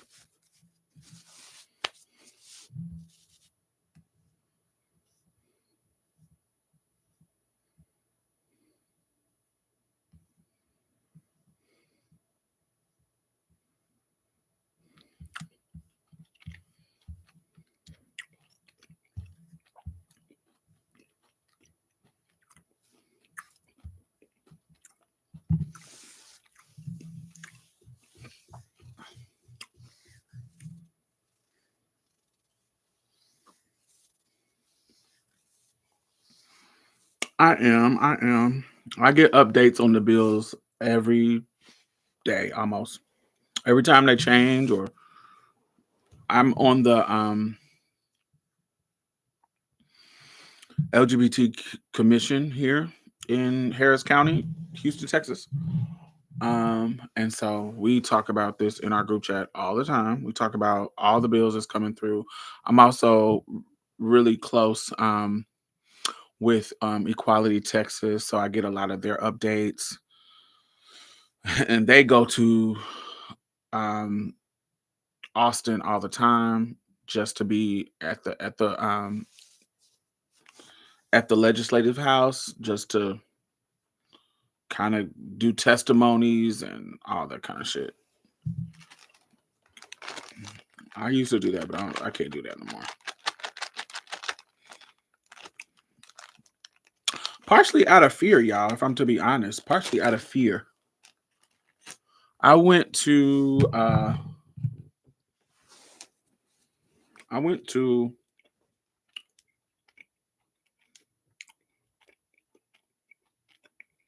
let me see if I can find it.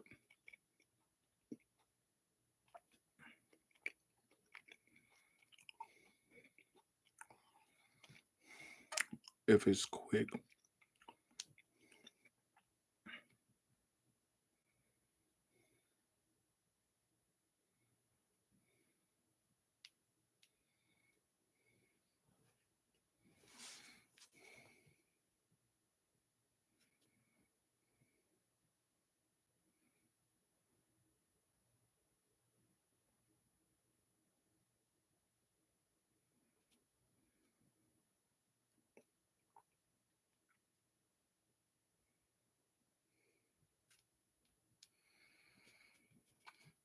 Yeah, I don't know what is going on. It couldn't have been March the 20.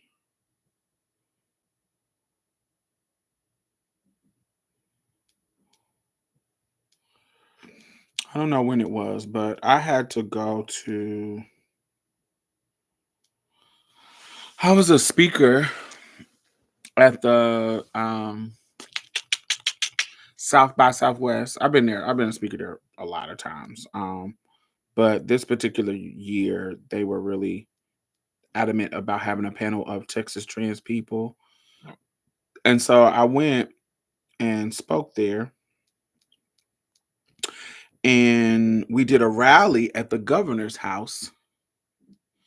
It was many people that were speakers. I was one.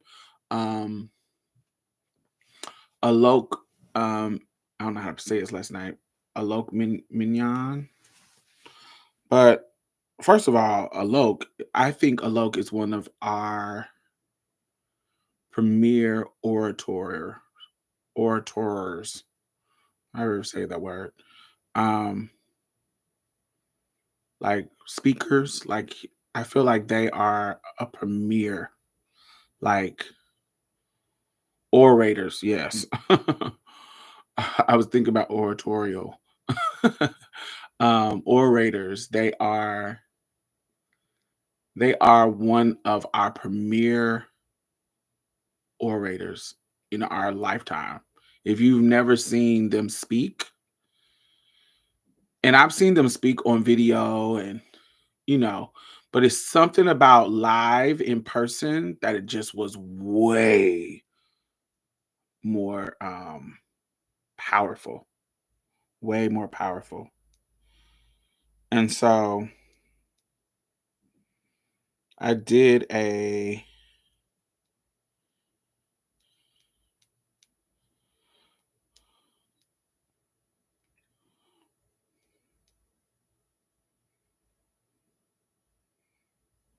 yes, here we go.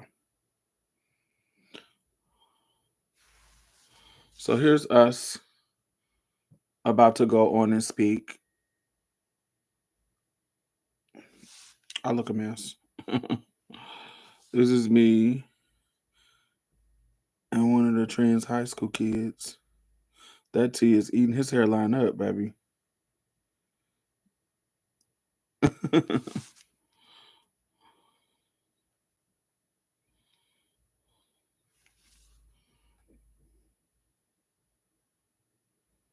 PhD icon.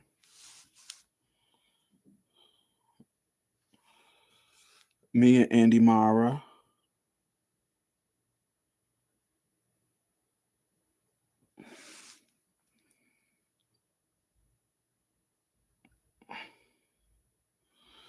And this is us on the having the conversation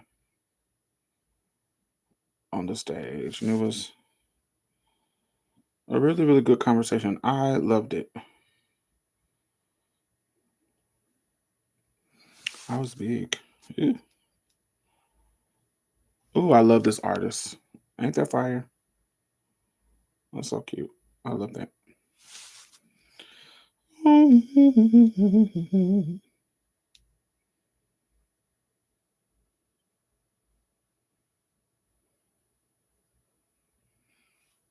Have I showed y'all my whole apartment? This is where I'm sitting at. This is how it looks over everywhere.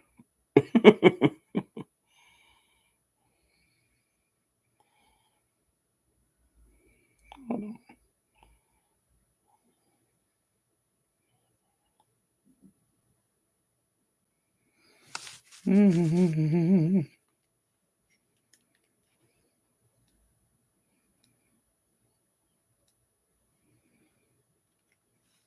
What's at that corner?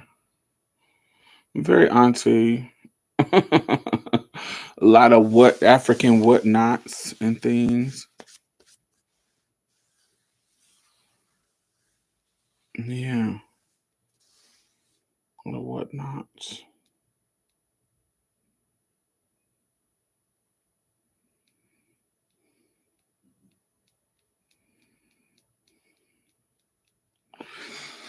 Anyway, yeah. And so anyway, I'm trying to explain why I'm getting sidetracked. ADHD kicking in. Um, so we went there to speak, and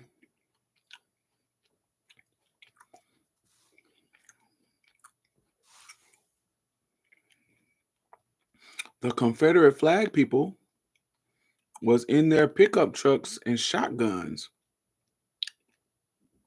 at the rally. And I had never seen that. And then some of them was coming up to the group and just being rude. And then there was the kind of content creators that want to record just to have the argument on camera. And it was so intense. And I was like, oh, I don't have the mental capacity for this level of confrontation because I want to punch somebody. Like I got it. Y'all can't be in my face yelling, and I'm not somebody who can be on the front lines and keeping their composure. Like I wouldn't be somebody who could go to the counters and be sitting doing the sit-ins and they're pouring ketchup on my head, and I can't do that. I know they train them to take care of that, to handle that stuff, and yeah, I wouldn't have been able to do that. I wouldn't have. Yeah, I have to sit that part of the activism out. That's not my ministry, and I know that. Cause baby, you can't be in my face talking crazy. I'm gonna bop you. I'm gonna have to bop you. Yeah, I'm gonna bop you.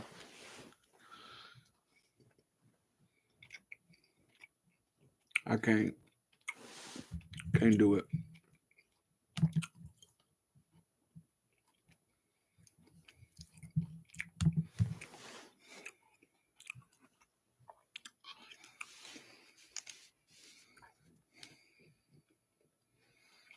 But it was scary in that way because if one of them got hyped, if they can run up in the Capitol,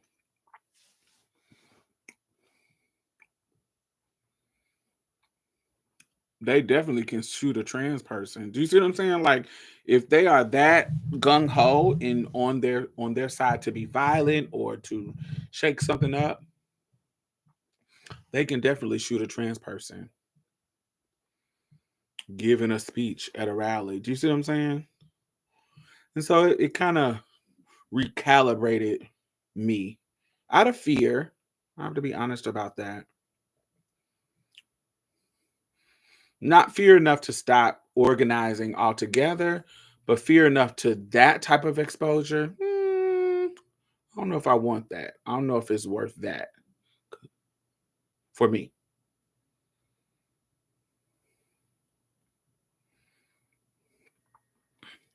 Not for me.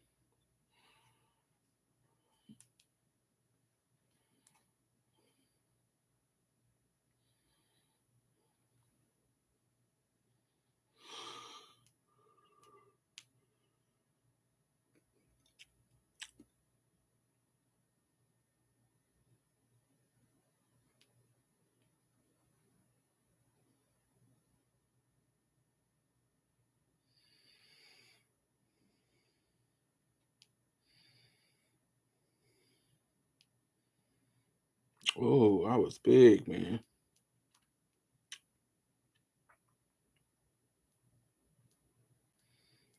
But I still was fly, bitch.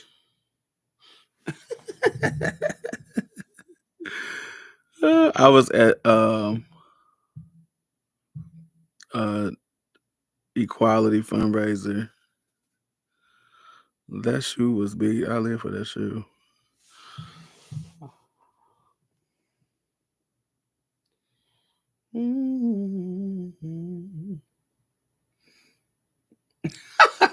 I did a blend of Basquiat and my face, and this is what the AI came up with. If me and Basquiat had a baby, I thought that was so cute.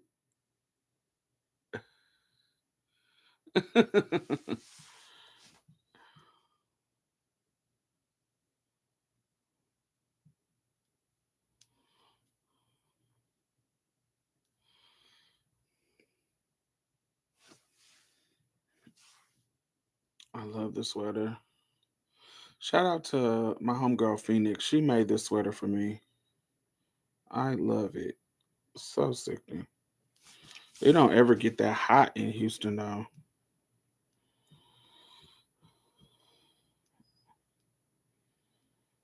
Mm.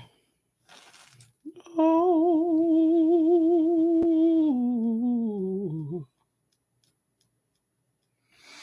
Anyway, that's all I wanted to talk about today. What did y'all want to talk about while we're here?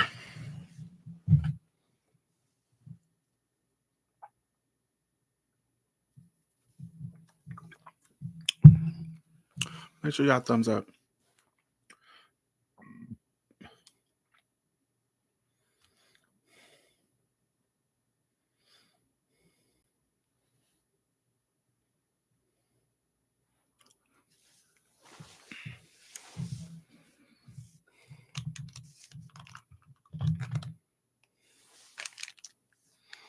Talk about trans lesbians, your experience of us. Trans lesbians.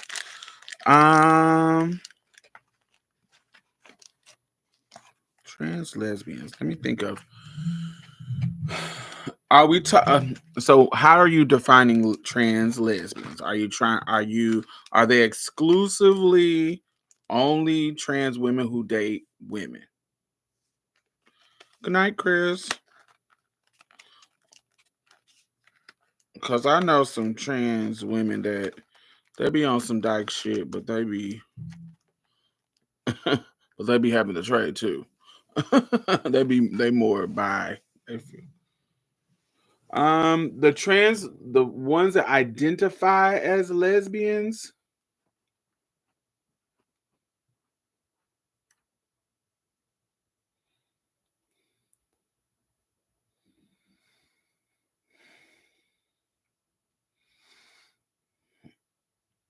Um, I don't really have any real. I've had on our show on Marsha's Plate. I've had a trans lesbian on the show. I've interviewed her, Jade, but I don't really have a relationship with them to to have an opinion on them. Um, my co-host is kind of well, I don't know if they identify as a lesbian, but they be messing with other trans girls and trans men and cis women, I think. Um, my co-host Bree, she gets down like that. I don't really have any. They really be cool. Like the ones that I met, they really be cool. Um, I don't really have any thoughts about them because they be minding their business. They don't ever. Yeah, Ty. Yeah, and then yeah, Ty has been dating studs and butch lesbians all her life, all our friendship. It's never really been something that was shocking to me. It never was a it was just like, oh, okay. It was a yeah, it never was something that I wasn't around. And when I grew up, I had a clique of lesbian friends. Like I had a clique of lesbian friends that came to my house and smoked and hung out. Like I had a clique of assigned male at birth people and a clique of cis lesbians that I hung out with all the time. Like really, really cool with. Um, yeah, so the trans lesbians that I met in my life, they have been real cool. They have been real um mind their business.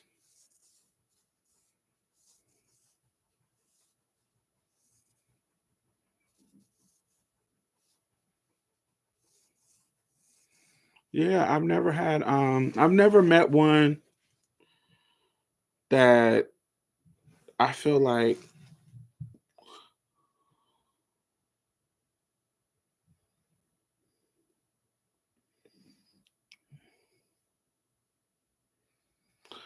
sometimes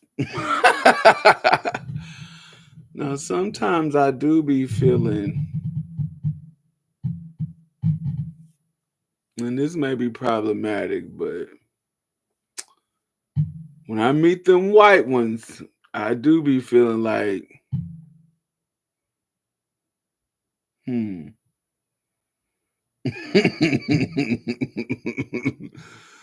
I, I don't know, my nigga. Gotta watch you. It's giving real. I'm trying to be a woman just for the sake of getting access to women's spaces.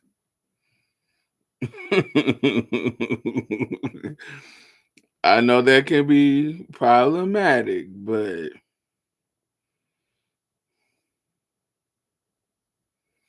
I'm watching you, bruh. Bruce, I'm watching you. Carl, I'm watching you. Tommy, I'm watching you.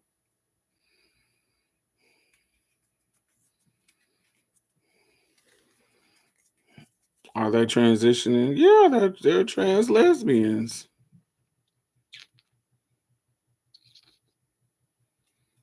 That's what they identify as. But yeah, that's a good question. Are they transitioning or just putting on a wig? I rarely see them hoes go out here and get some surgery. You ain't getting no surgery, girl. It's hard for me to take you seriously. I know that's problematic. You don't need to have surgery to be trans. I know. But it's quite convenient that you ain't getting no surgery. None. I understand not wanting to get bottom surgery if you're a trans lesbian. I get it. You ain't all y'all hoes ain't getting no surgery.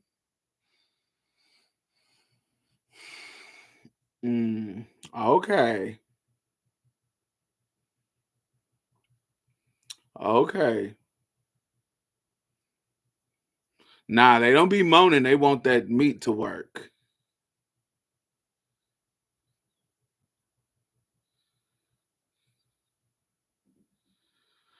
They don't be hormoning. They want that meat to work because they still want to be dipping and diving in the lakes. They still want to be dipping and doing. No surgery, no moans, just earrings and lipstick. Right. Okay. All right, Chad. Now the black black trans lesbians that I know, they got their surgery. They be moving like the regular girls. But those white ones that ain't got no surgery, no nothing. I'm a trans lesbian. All right. I'll be on my J.K. Rowling, honey. And on the inside though, I don't be saying it. Be giving Tracy Chapman low bangs and heavy powder.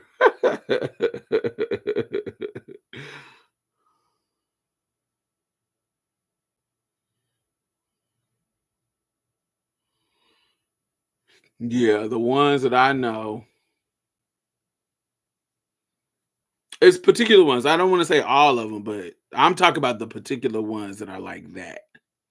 Some of them I see them, they be getting FFS and they be getting the surgeries. But I'm talking about the ones that don't get surgeries. Those are the ones I'm talking about, not the ones that do. I be seeing the ones that be dyking and be getting their surgeries. I be seeing them, but the ones that I be side eyeing are the ones you ain't getting nothing. I don't know. I don't trust you, Mike. I don't trust you. I know they exist. I'm talking about the ones like that I'm talking about. Those are the ones that I side eye. I know the lesbians that go, do the stuff. So I'm talking about the ones that don't. I be side eyeing them.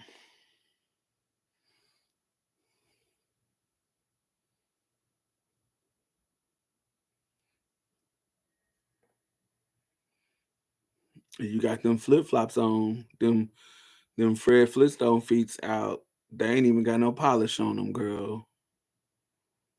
But you transition, okay.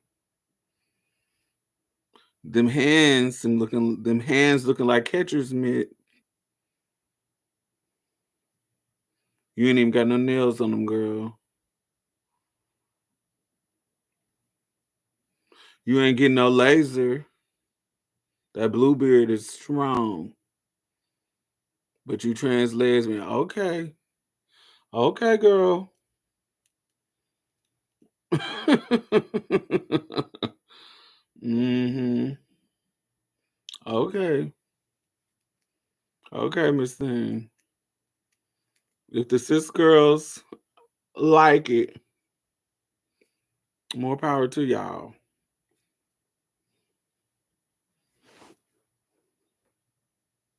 But I see you. You ain't fooling me. You ain't fooling me.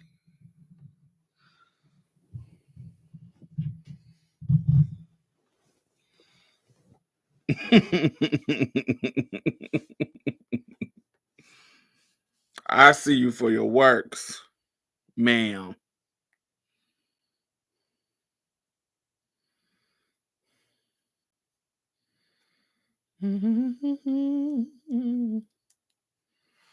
Don't mean a thing if it ain't got that swing. Do up, do up, do up, do up, do up, do up, do up, do up.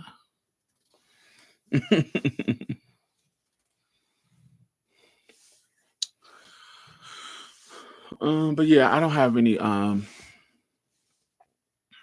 yeah. Trans lesbians, they don't bother me at all. They don't ever. It'd be them bi ones that be bothering me. They be wanting to think that you into that, or you just ain't gave it a try, Miss Diamond girl. I'm not. I don't want nobody titties on my back, bitch. I don't want nothing with no hair on. I don't want nothing. I don't want bitch gone. I don't want nothing that identifies as a woman. And if I'm gonna be with something that identifies as a woman, it's gonna be a cis one. It ain't gonna be no bitch like me. It ain't gonna be.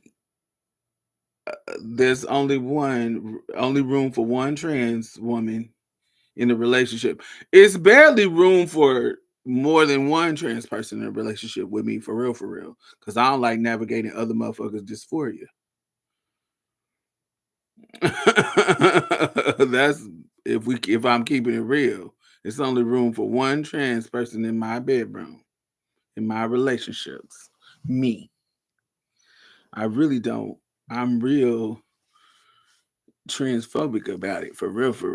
I don't want nobody. I need cisgenders.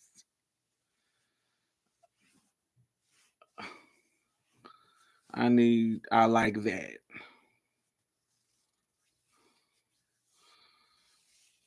I need, but I remember my homegirl, Starbella, she was, she fuck anything with a hole. Baby, she used to do nails, and I used to come and get my nails done at her house, get my like toes done and stuff. Baby, that bitch used to be trying to rub my feet and all that stupid ass like, bitch, if you don't get your ass out of here. I like men, baby. Yo fucking chipmunk cheek ass bitch. Why the fuck I'm gonna be with a bitch that cheeks is pumped and body is hard and pumped? Girl, why I'm gonna be with a bitch? Girl.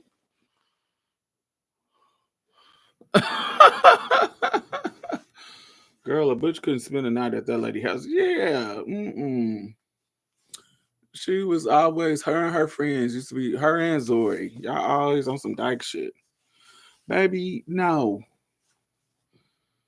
It ain't gonna be, I'm like the trade about it, baby. If I'm gonna be with a bitch, it's gonna be the real thing. It ain't gonna be you. I know that's problematic, but that's my internal transphobia I need to work on. But I said what I said.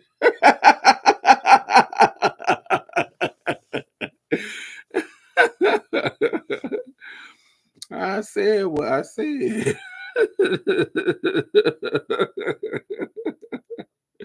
Sweetie, if you don't get out of my face, baby, we is not, baby. I got, you know how the Trey used to say back in the day, I like real women. If I'm gonna be with a woman, it's gonna be a real woman, not the imitation. That is the cis man on the inside of me, baby. When it comes to the trans girls, girl, if you don't go on, get your ass out of my face. You and your Adam's apple can can take that shit on. I mean, a dick is a dick, Timon. Is it? I'm glad you know, baby. It ain't for me.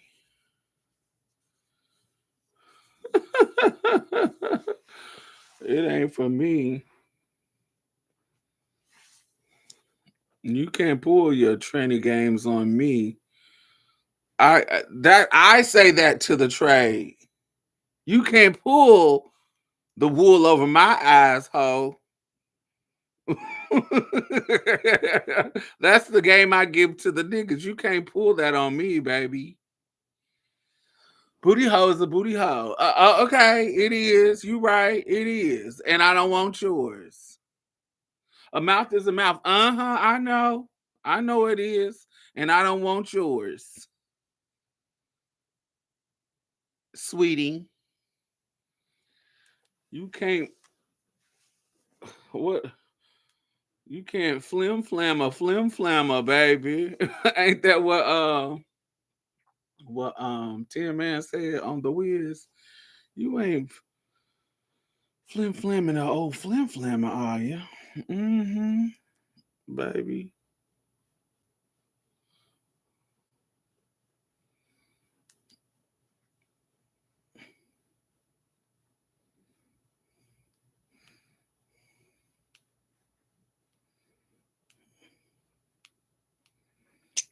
But that's just not for me. That's not my ministry. It can be your ministry, baby. It can be your ministry.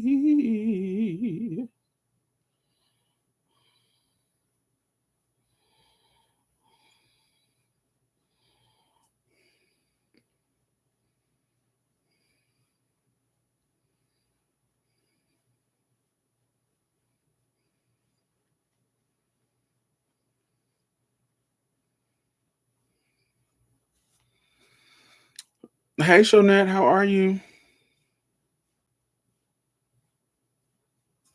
I heard you watch Sinners. I went by myself. I be going to the movies by myself, going to everything by myself. Um, but yeah, I went by myself. I went to the here in Houston. It's called the Regal Marquee, and they have the good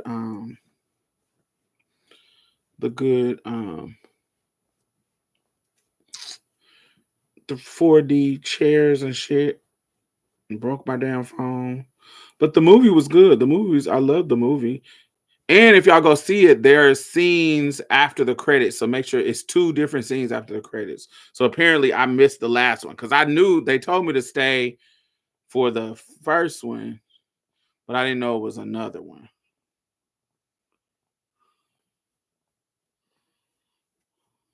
It was so good. There needs to be a sequel. Maybe.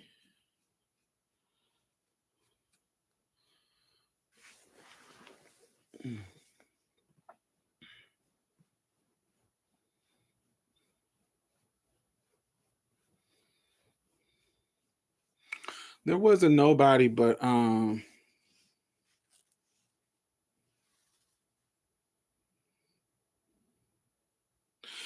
I'm not a he ain't ugly, but Michael B. Jordan just don't do it for me. He ain't ugly at all. But it's just he don't give me I don't just be looking at the screen like, God damn, that nigga fine. I don't be looking at the screen like that for Michael B. Jordan. I'd be like, oh, he cute. I'm like, he cute. But he looked like a nigga that I see everywhere. Like I swipe right. Um, he's somebody if you think Michael B. Jordan is top notch, you need to move to Houston. Because that is our average nigga. He looks so regular. He's not ugly. It's just regular cute. Like oh he cute. Like he's somebody you would have. Like he ain't like he's not like that. He's somebody, honey. You see him, you're like oh I have him. He ain't a disappointment. But he ain't somebody like God damn he fine. It ain't. He don't give that energy at all to me. He real regular. We that you see Michael B. Jordan's a dime a dozen here in Houston. They all everywhere. We got niggas that eat him alive in regards to how they look. Who does give you that? Like, goddamn. I know beauty's in the eye of the beholder, so everybody look at people different. But I think Trevante Rhodes is when I see Trevante Rhodes on screen, I be like, God damn, he is fine. Septa, yeah, Septa gives me I want to eat you up. Come in the house and I just drop on my knees and you feed me that dick.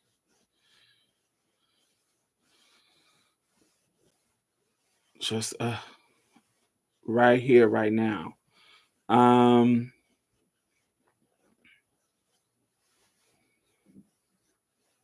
else? I just will have to see them. I just will have to see. It's a couple of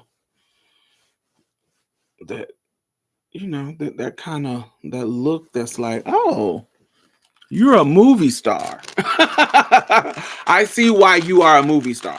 You look great on screen. You look great on screen.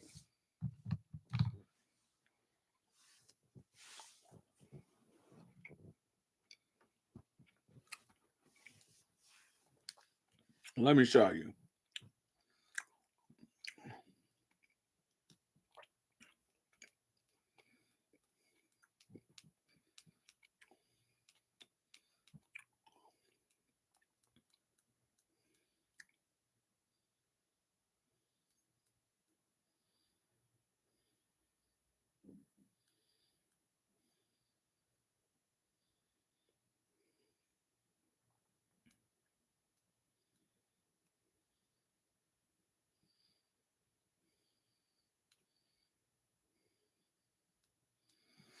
I hate having a new phone. Where's my search bar? Okay, Google. Open my search bar. Oh man, I gotta set it up. Oh no, don't turn it off. I just want to go back. I don't want to feel like setting it up right now.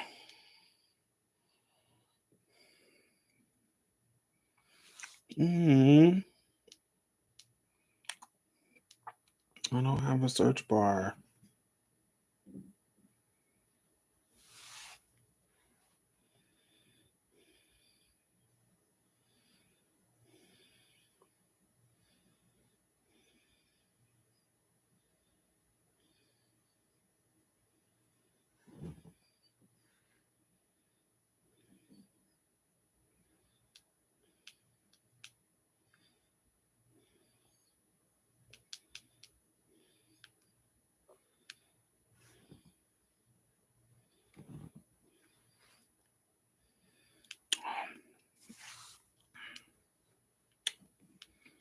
Annoying, man. Hate this shit.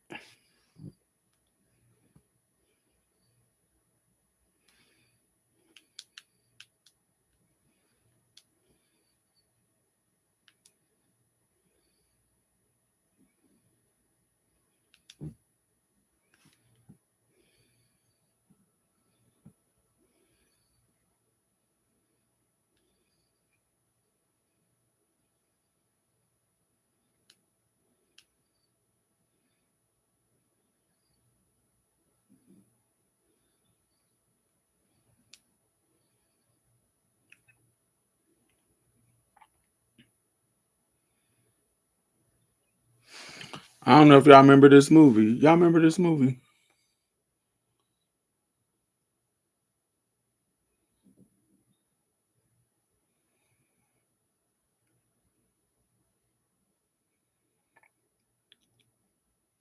This is when Denzel was every motherfucking thing in a bag of fucking chips, man. This is Denzel in Ricochet. Whew, Jesus. He was fine. And they had him stand up in this little thing. In the scene, come on, zoom in.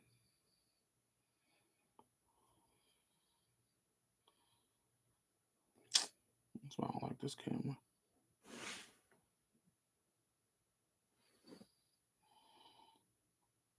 It really ain't zooming in.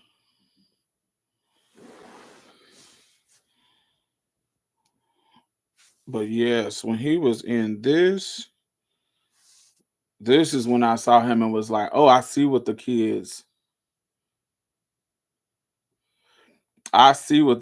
live for, baby. Because when I saw him in this scene, when he had to cover up his meat with the door, oh, I was like, oh God, now that's a man, baby. I see. Young Denzel was a treat. Yeah, that scene when I was little, I was like, ooh, oh. That's when I looked at Denzel and said, oh, Denzel's fine. Denzel is fine. Okay. Because a lot of times I was like, why people live for him? But that was the one when I was like, oh,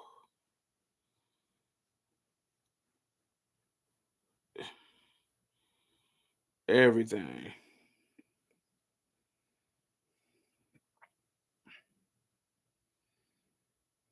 This movie too. Oh, yeah, young Denzel was everything I needed and more.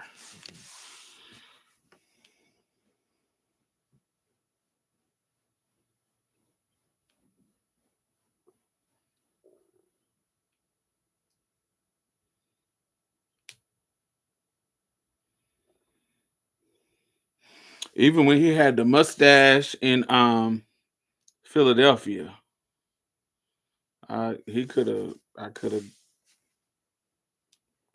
ate him up.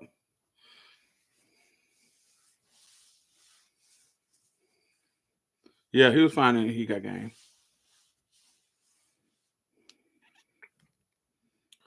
Yeah, yeah.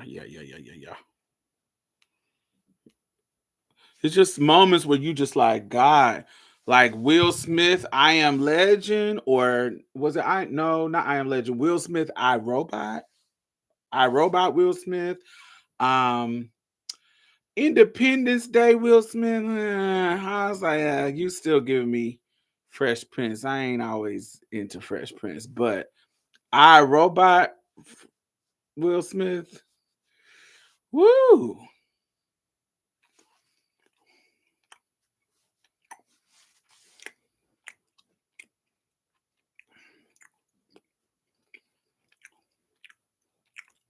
Of course, D'Angelo, how does it feel?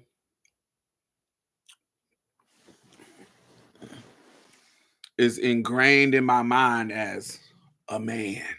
Fine as fuck. Oh my God. Give it all to me. Um,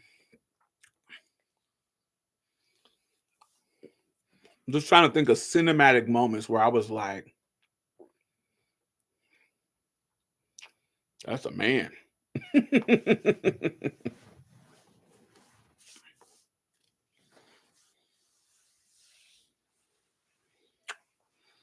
Wesley Snipes, White Man Can't Jump. Wesley Snipes is my type, so he always look fine. But I'm trying the where he was the most fine to me was New Jack City.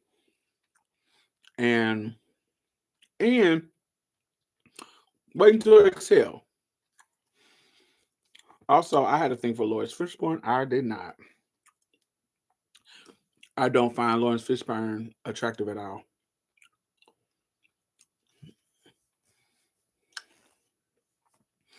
I think his character in Boys in the Hood was sexy. There was a dad sex appeal to him in Boys in the Hood. But other than that, I saw him as Pee Wee Herman Cowboy, or he was also the conductor, not the conductor. He was something on Thomas the Train. He was on Pee Wee Herman and Thomas the Train. But Boys in the Hood, Lawrence Fishburne was definitely the sexiest he looked to me. Um, Other than that, no.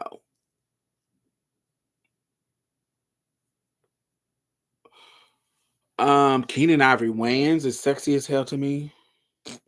When he was Low Down Dirty Shame, I live for him in that. Keenan Ivory Wayans. Trying to think of who else. Just trying to think of moments where I was like, this film, he looks so good. Like, I see why he's a leading man. All the Wayans, they all are attractive, but Keenan has a sex appeal that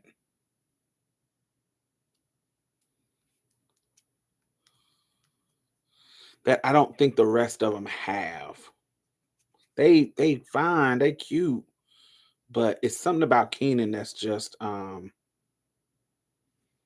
feels different. When I see him on screen, it just feels different. Damon and Marlon, I like their personality. They silly. I want to fuck them because I feel like they're gonna be funny while we fucking. Marlon, I was attracted to Sean when he was DJing, when he was on the on um in Living Color as the little DJ. Um but currently, if I had the choice to sleep with one of them, currently it would probably be Marlon now.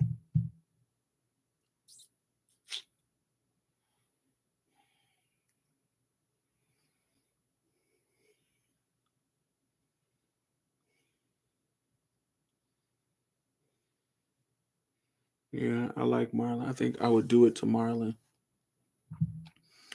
Um,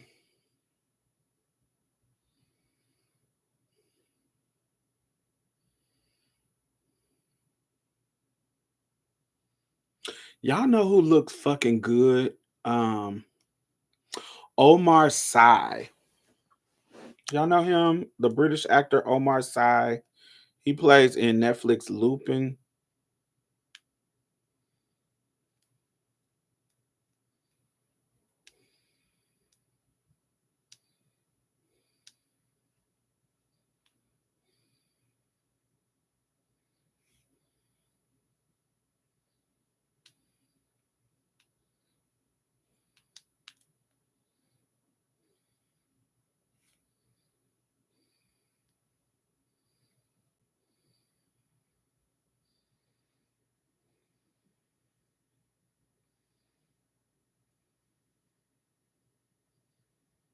Yeah, I find Omar Sy to be super attractive. This is my type, baby. That right there, that is my type. Big lips, big nose, smooth chocolatey skin. Oh God. Good God. He could get anything he want out of me, baby. Anything he want out of me. Anything. At any time. Oh, good God. That man is fine to me.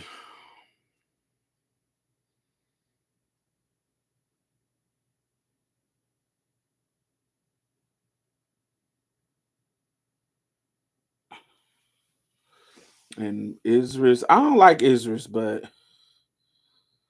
I like Digimon Hansu. I do like him. Oh God, he's everything. I love him. I love him. Love him. Love him. Love him. I love you. Love him. I love him. Love him. Henry Simmons and Daryl Stevens are that for me. Yeah, I do not like Daryl Stevens, so I know who that is. Let me see who Henry Simmons is.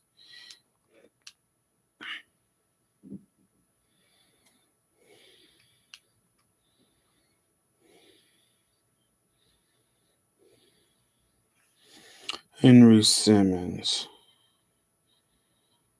Oh yeah, he's fine. Yeah, he's somebody you see on screen and like, ooh, yum. He's fine.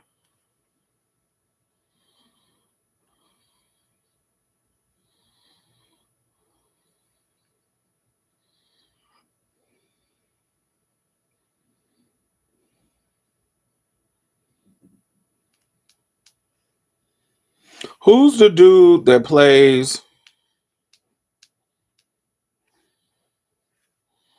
Mr. Fortune on Gilded Age?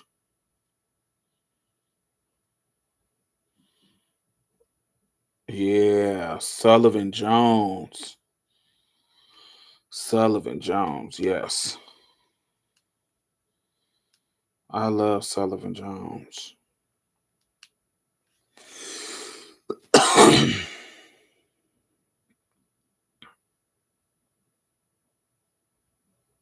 Y'all know Sullivan Jones? I find Sullivan Jones to be that.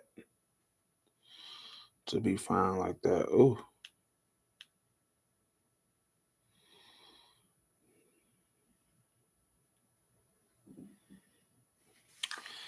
Sullivan Jones, who played Mr. Fortune on the Gilded Age. He hot too. I love him.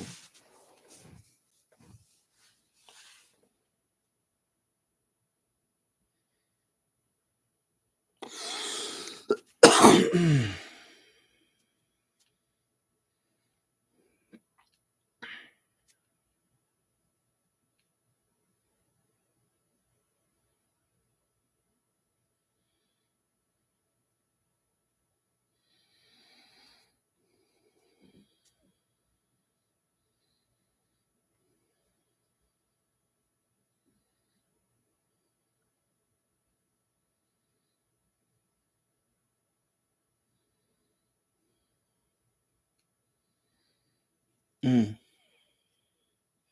Neanderthal handsome. You know, like I like a heavy brow.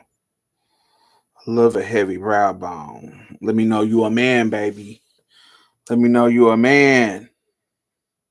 Heavy brow. Give me a caveman brow. Give it to me. I just like, he just looks like if a butch queen that butch queens that look like this, they be giving me everything. Oh, he just does it for me. That right there is fine. These are the kind of butch queens I like. Just the regular fine butch queens.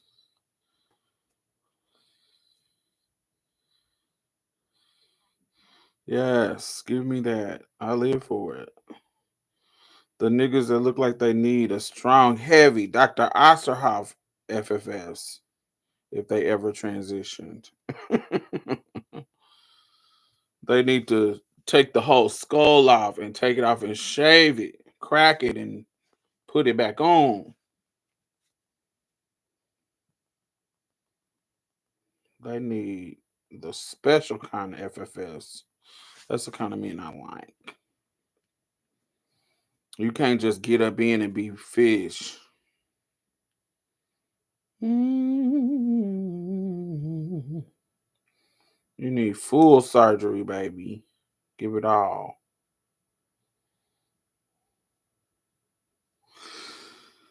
Mm. Oh, what's the actor from New Orleans? Yaya Martin. Let me see.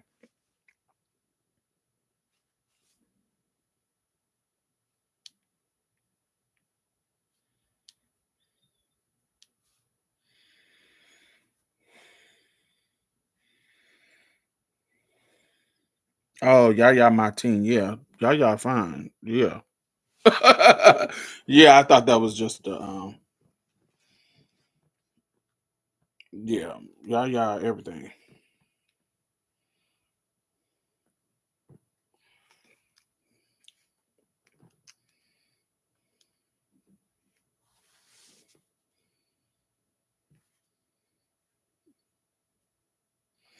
Yaya Abdul Mateen.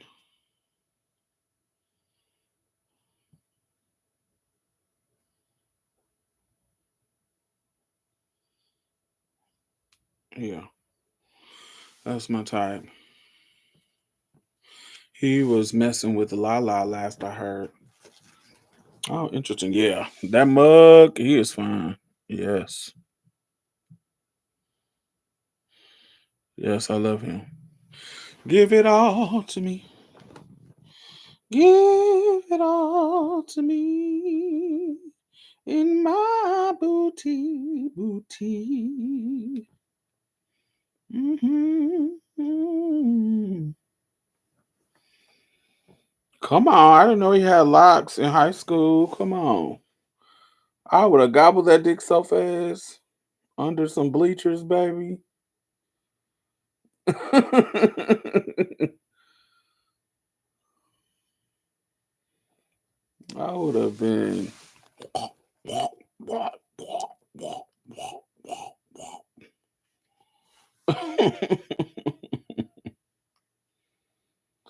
You know who is surprisingly attractive to me that I didn't that it's kind of unusual for me.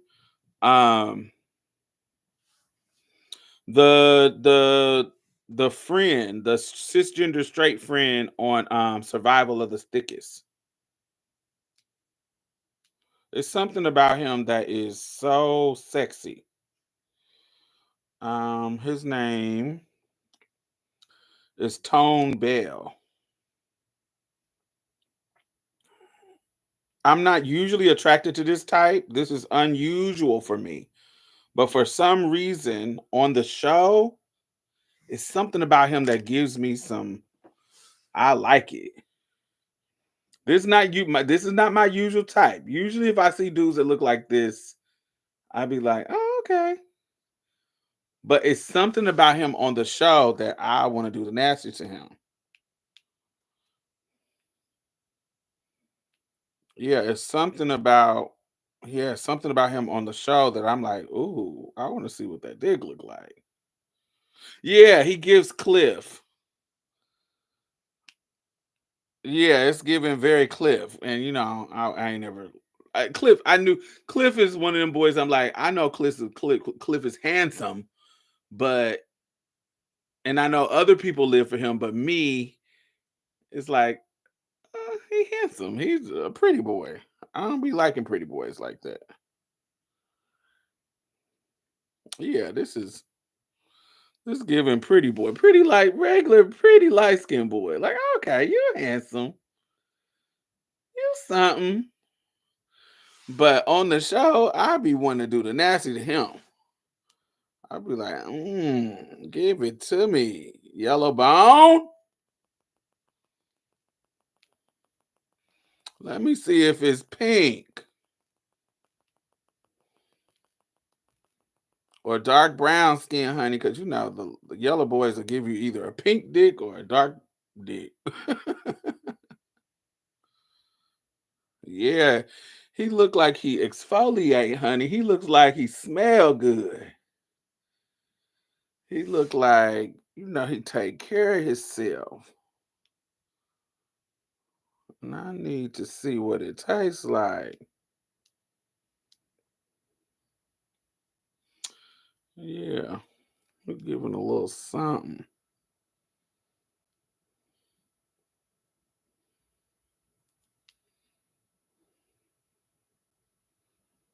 Yeah, this is giving me.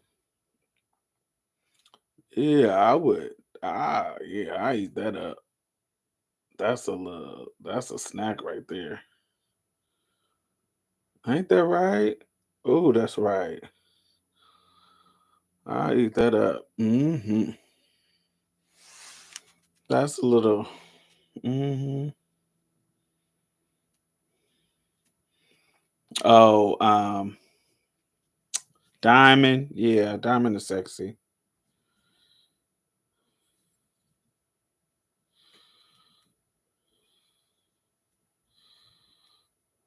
Yeah, he a little cutie.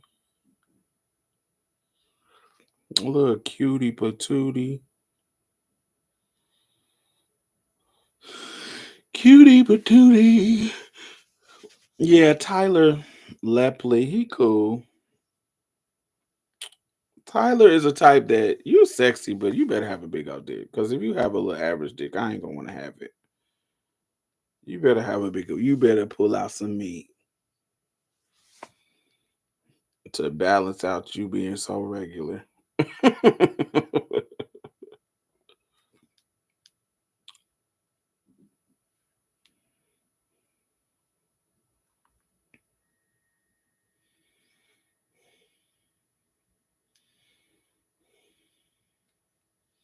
You know who? Oh, let me see what is he doing now. Let me check.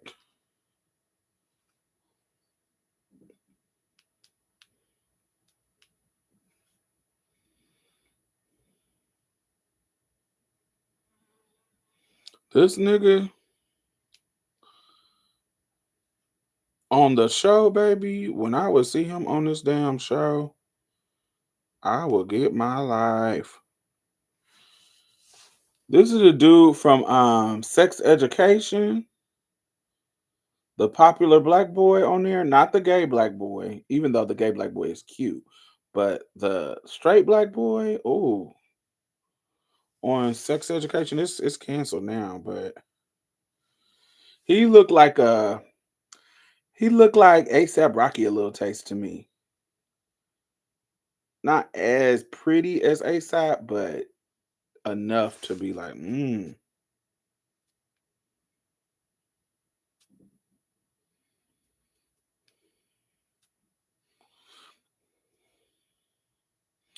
yeah, this is the type of boy that if he went to school with me, I would be fully infatuated with him. Like this would be that is my type. I loved this type of boy in school.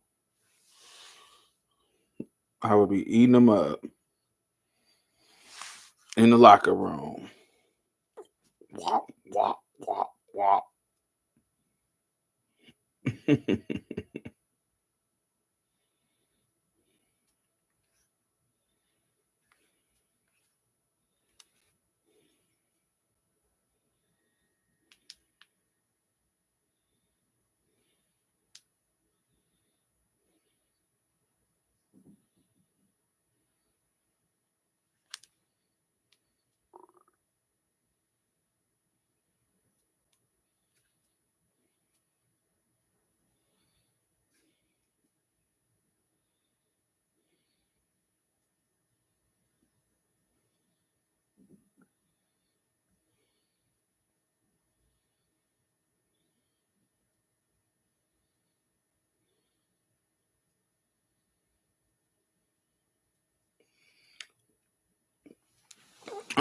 Tyler be getting his pick of the litter. Hasn't he?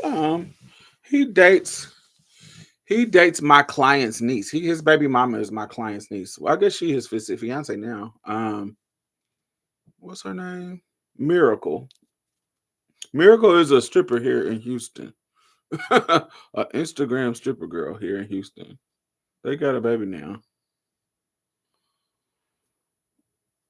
Oh, Tyler Perry. Oh, I was still thinking about Tyler Lipley. Lakeith does something for me too. Ooh, no, definitely not. Yes, Lakeith Stanfield is not classically good looking, but to me, he's fine. Mm-mm. He gives me every butch queen that ever butch queened. Regular butch queen that you see at the club pumping around.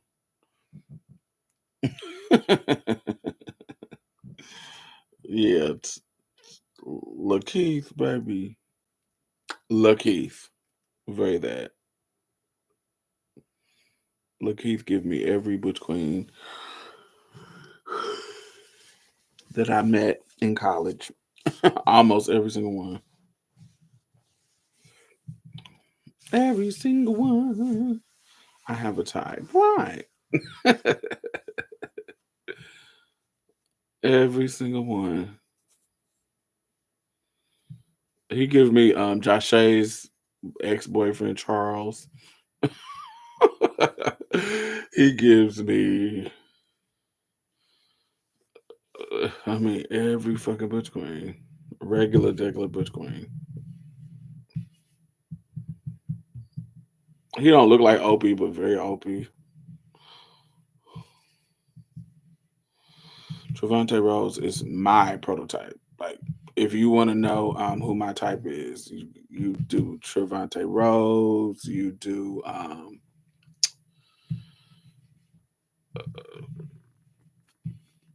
D'Angelo. Anything dark skin with some lips. Dark skin with some lips and a nose, and yeah, I like a big nose with a cute smile. Ooh, ooh, ooh, ooh, ooh, ooh, ooh.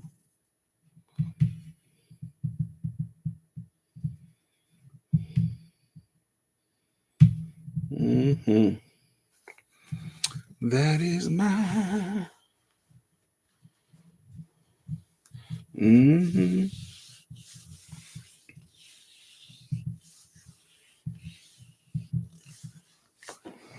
Mm-mm-mm-mm-mm. Well, all right, y'all. I'm about to get up out of here. It has almost been 3 hours. Make sure y'all thumbs up, and I will talk to y'all tomorrow. I'm gonna get on tomorrow too. Mm-mm-mm-mm-mm. Have a good night.